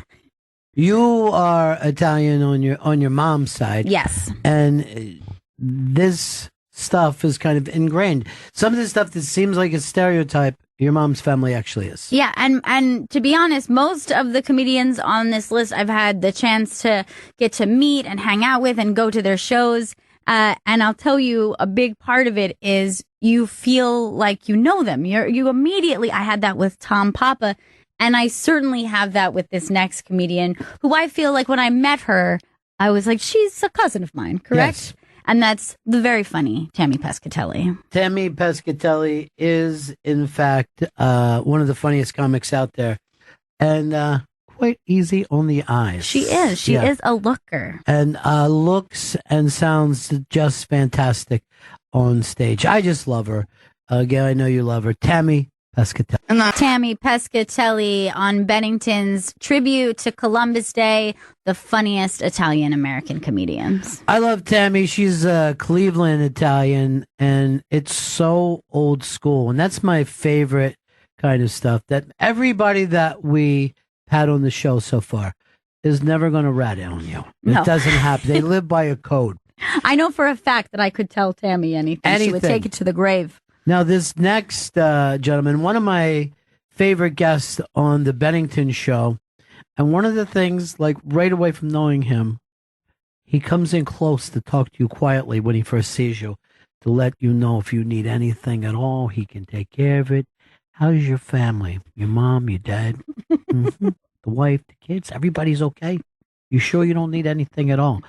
And he's just great. Adam Ferrara. Now, Adam... you might think he's your best friend, but so does everybody else that he's ever made. When I met Adam, I was like, I'm best friends with Adam. This is awesome. And then I see him walking down the hall treating everyone the way he just treated me. I saw him with the doorman at a hotel, and he spent 15 minutes letting him know if there's anything at all he needs. He's there for him. Hilarious comedian. Also another one of those guys. Great, great actor. Has a great acting career. This is Adam Ferrara. Adam Ferrara, all part of Bennington's tribute to the funniest Italian-American comedians here on Columbus Day. You know, I didn't realize this when Vito was putting the special together, but how old school so many of these comics are. You know what I mean? A lot of them, you're like, oh, some of this could have worked in the early days of like New York stand-up comedy. Yeah, there's like kind of that classic cadence that is both feels like stand-up, but also feels kind of like street corner talk. Yeah, it's all very street corner. Very comfortable. Yeah, it's a very good point. This is what these guys are doing when they're not working.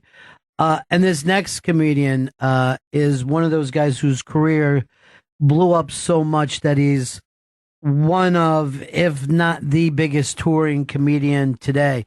I first saw him on Vince Vaughn's Wild West comedy show. And right after that, you start to hear from club owners up, this guy's going to be huge. And you hear that kind of stuff from time to time. But in this case, it's 100% true, because immediately Everybody started doing impressions of him. That is Sebastian Maniscalco, of course. And I feel like when I first saw Sebastian, the first thing I thought is, my grandmother needs to see this. My uncle needs to see this. My boyfriend's family needs to see this. Anybody is kind of like this relatable character who has that perfect Italian, but also Chicago vibe about him. So this is Sebastian Maniscalco. Sebastian Maniscalco, all part of our Columbus Day salute to Italian Americans. I'm Ron Bennington. This is Gail Bennington. What a lot of fun this is. You been in this place called Chipotle? Yeah, I have. They got a guy back there. He's chopping chicken. Oh, they sell chicken. Just working on my Sebastian. By the way, people do go to Jewish restaurants. It happens in New York. But you do have to admit, they peak at breakfast. He was kind of right. Well, it's tough to fight food with Italians. It is. They're fantastic at it. And they do 3-4 hour dinners. And it's a feast all the time. Hey, there is a podcast on Riotcast that also gets played here on SiriusXM called Pete and Sebastian. Is Sebastian Maniscalco, as well as this next comedian. It's Pete Corielli. Pete Corielli, all part of the Columbus Day tribute to the funniest Italian American comedians. I love this tribute, and again, I got to throw a tribute to Vito, our producer. He put this all together, and for you, Vito, this is like as simple as breathing in air, right? This is your kind of stuff. This is what I grew up on. This is what I live and breathe on. These are some of, again, why so serious and why so very angry? serious. Yeah. You mean little Vito Calisi put this together? Vito was just a little baby walking around going, hey, where's my mama tit? Now look at him. He's in there mixing and mashing that thing. You know what, Vito? Go get your shine box. Oh, you got a little out of line yourself. A little out of line. By the way, we'll throw a shout out to Maurice Wiggs, who passed away this week. This next comedian recently just did his first special here a little north of New York City and killed it. Standing ovation. Everybody who was there saying it was one of the best things they ever seen. I see him doing stand-up around New York all the time. Paul Verzi, who I'm just a giant fan of. Yeah, he's incredibly funny, and we always have a blast when he comes in on Bennington. He's a cigar guy as well. So not too long ago, when Big J. Okerson's did Conan, a bunch of us from different clubs went over to this cigar place on 2nd Avenue, and we were all watching together. There's like 12 guys, so when it was time, I'm the first to leave. All right, see everybody. Verzi pops up and does that Italian guy hug thing, like, come here. Thanks so much for coming out tonight. It was great. I feel like that's a very Italian thing to like a couple of guys hanging out. It's like a gentleman's gathering, smoking some cigars. Dude, but by the time I got there, he had made friends with everybody in the cigar place, and they were debating politics and sports and everything. He's great. He's a great stand-up comic. He's been killing it for years, opening for Bill Burr, and now this is his time to pop out to the next level. It is the Columbus Day salute to Italian-American comedians. This is Paul Verzi. Paul Verzi on our Columbus Day tribute to Italian-American comedians. He's so funny, and like I said, it's his time. You can see that coming along. Now, the last comedian of this set of salute to Italian Americans, one of our favorites. Yeah, honestly, one of my most favorite comedians working today. Anytime that he's in New York City and I get the chance to see him, I do, because he is so incredibly funny. It's the great Eddie Pepitone. Now, here's the thing about Eddie. He has anger, but it's always righteous anger. He's always fighting for the working man, the common man. 100%. He is the bitter Buddha, but I think it's perfect to kind of bookend this with two kind of very 0 to 60 anger kind of guys, even though they're entirely different. They're totally different where their anger comes from. And also both sweethearts. Yes. Eddie Pepitone is just simply one of the best people I've ever met in my life. And he's obviously one of the best comedians working today. I mean, you don't run into funny people who don't rave about him. So this is the one and only Eddie Pepitone. That's the great Eddie Pepitone. That's so funny. His sleepy time tea bit. Hey, that's it for this special, this Columbus Day special. Salute to Italian American comedians. Let's thank all the comedians. Nick DiPaolo, Ray Romano, Tom Papa, Lisa Lampanelli, Tammy Pescatelli, Adam Ferrara, Sebastian Maniscalco, Pete Corielli, Paul Verzi, and of course, Eddie Pepitone. Have a wonderful Columbus Day. Give the Italians a kiss. Stay away from Native Americans because they're not happy with this day. But you can't blame all these great comedians.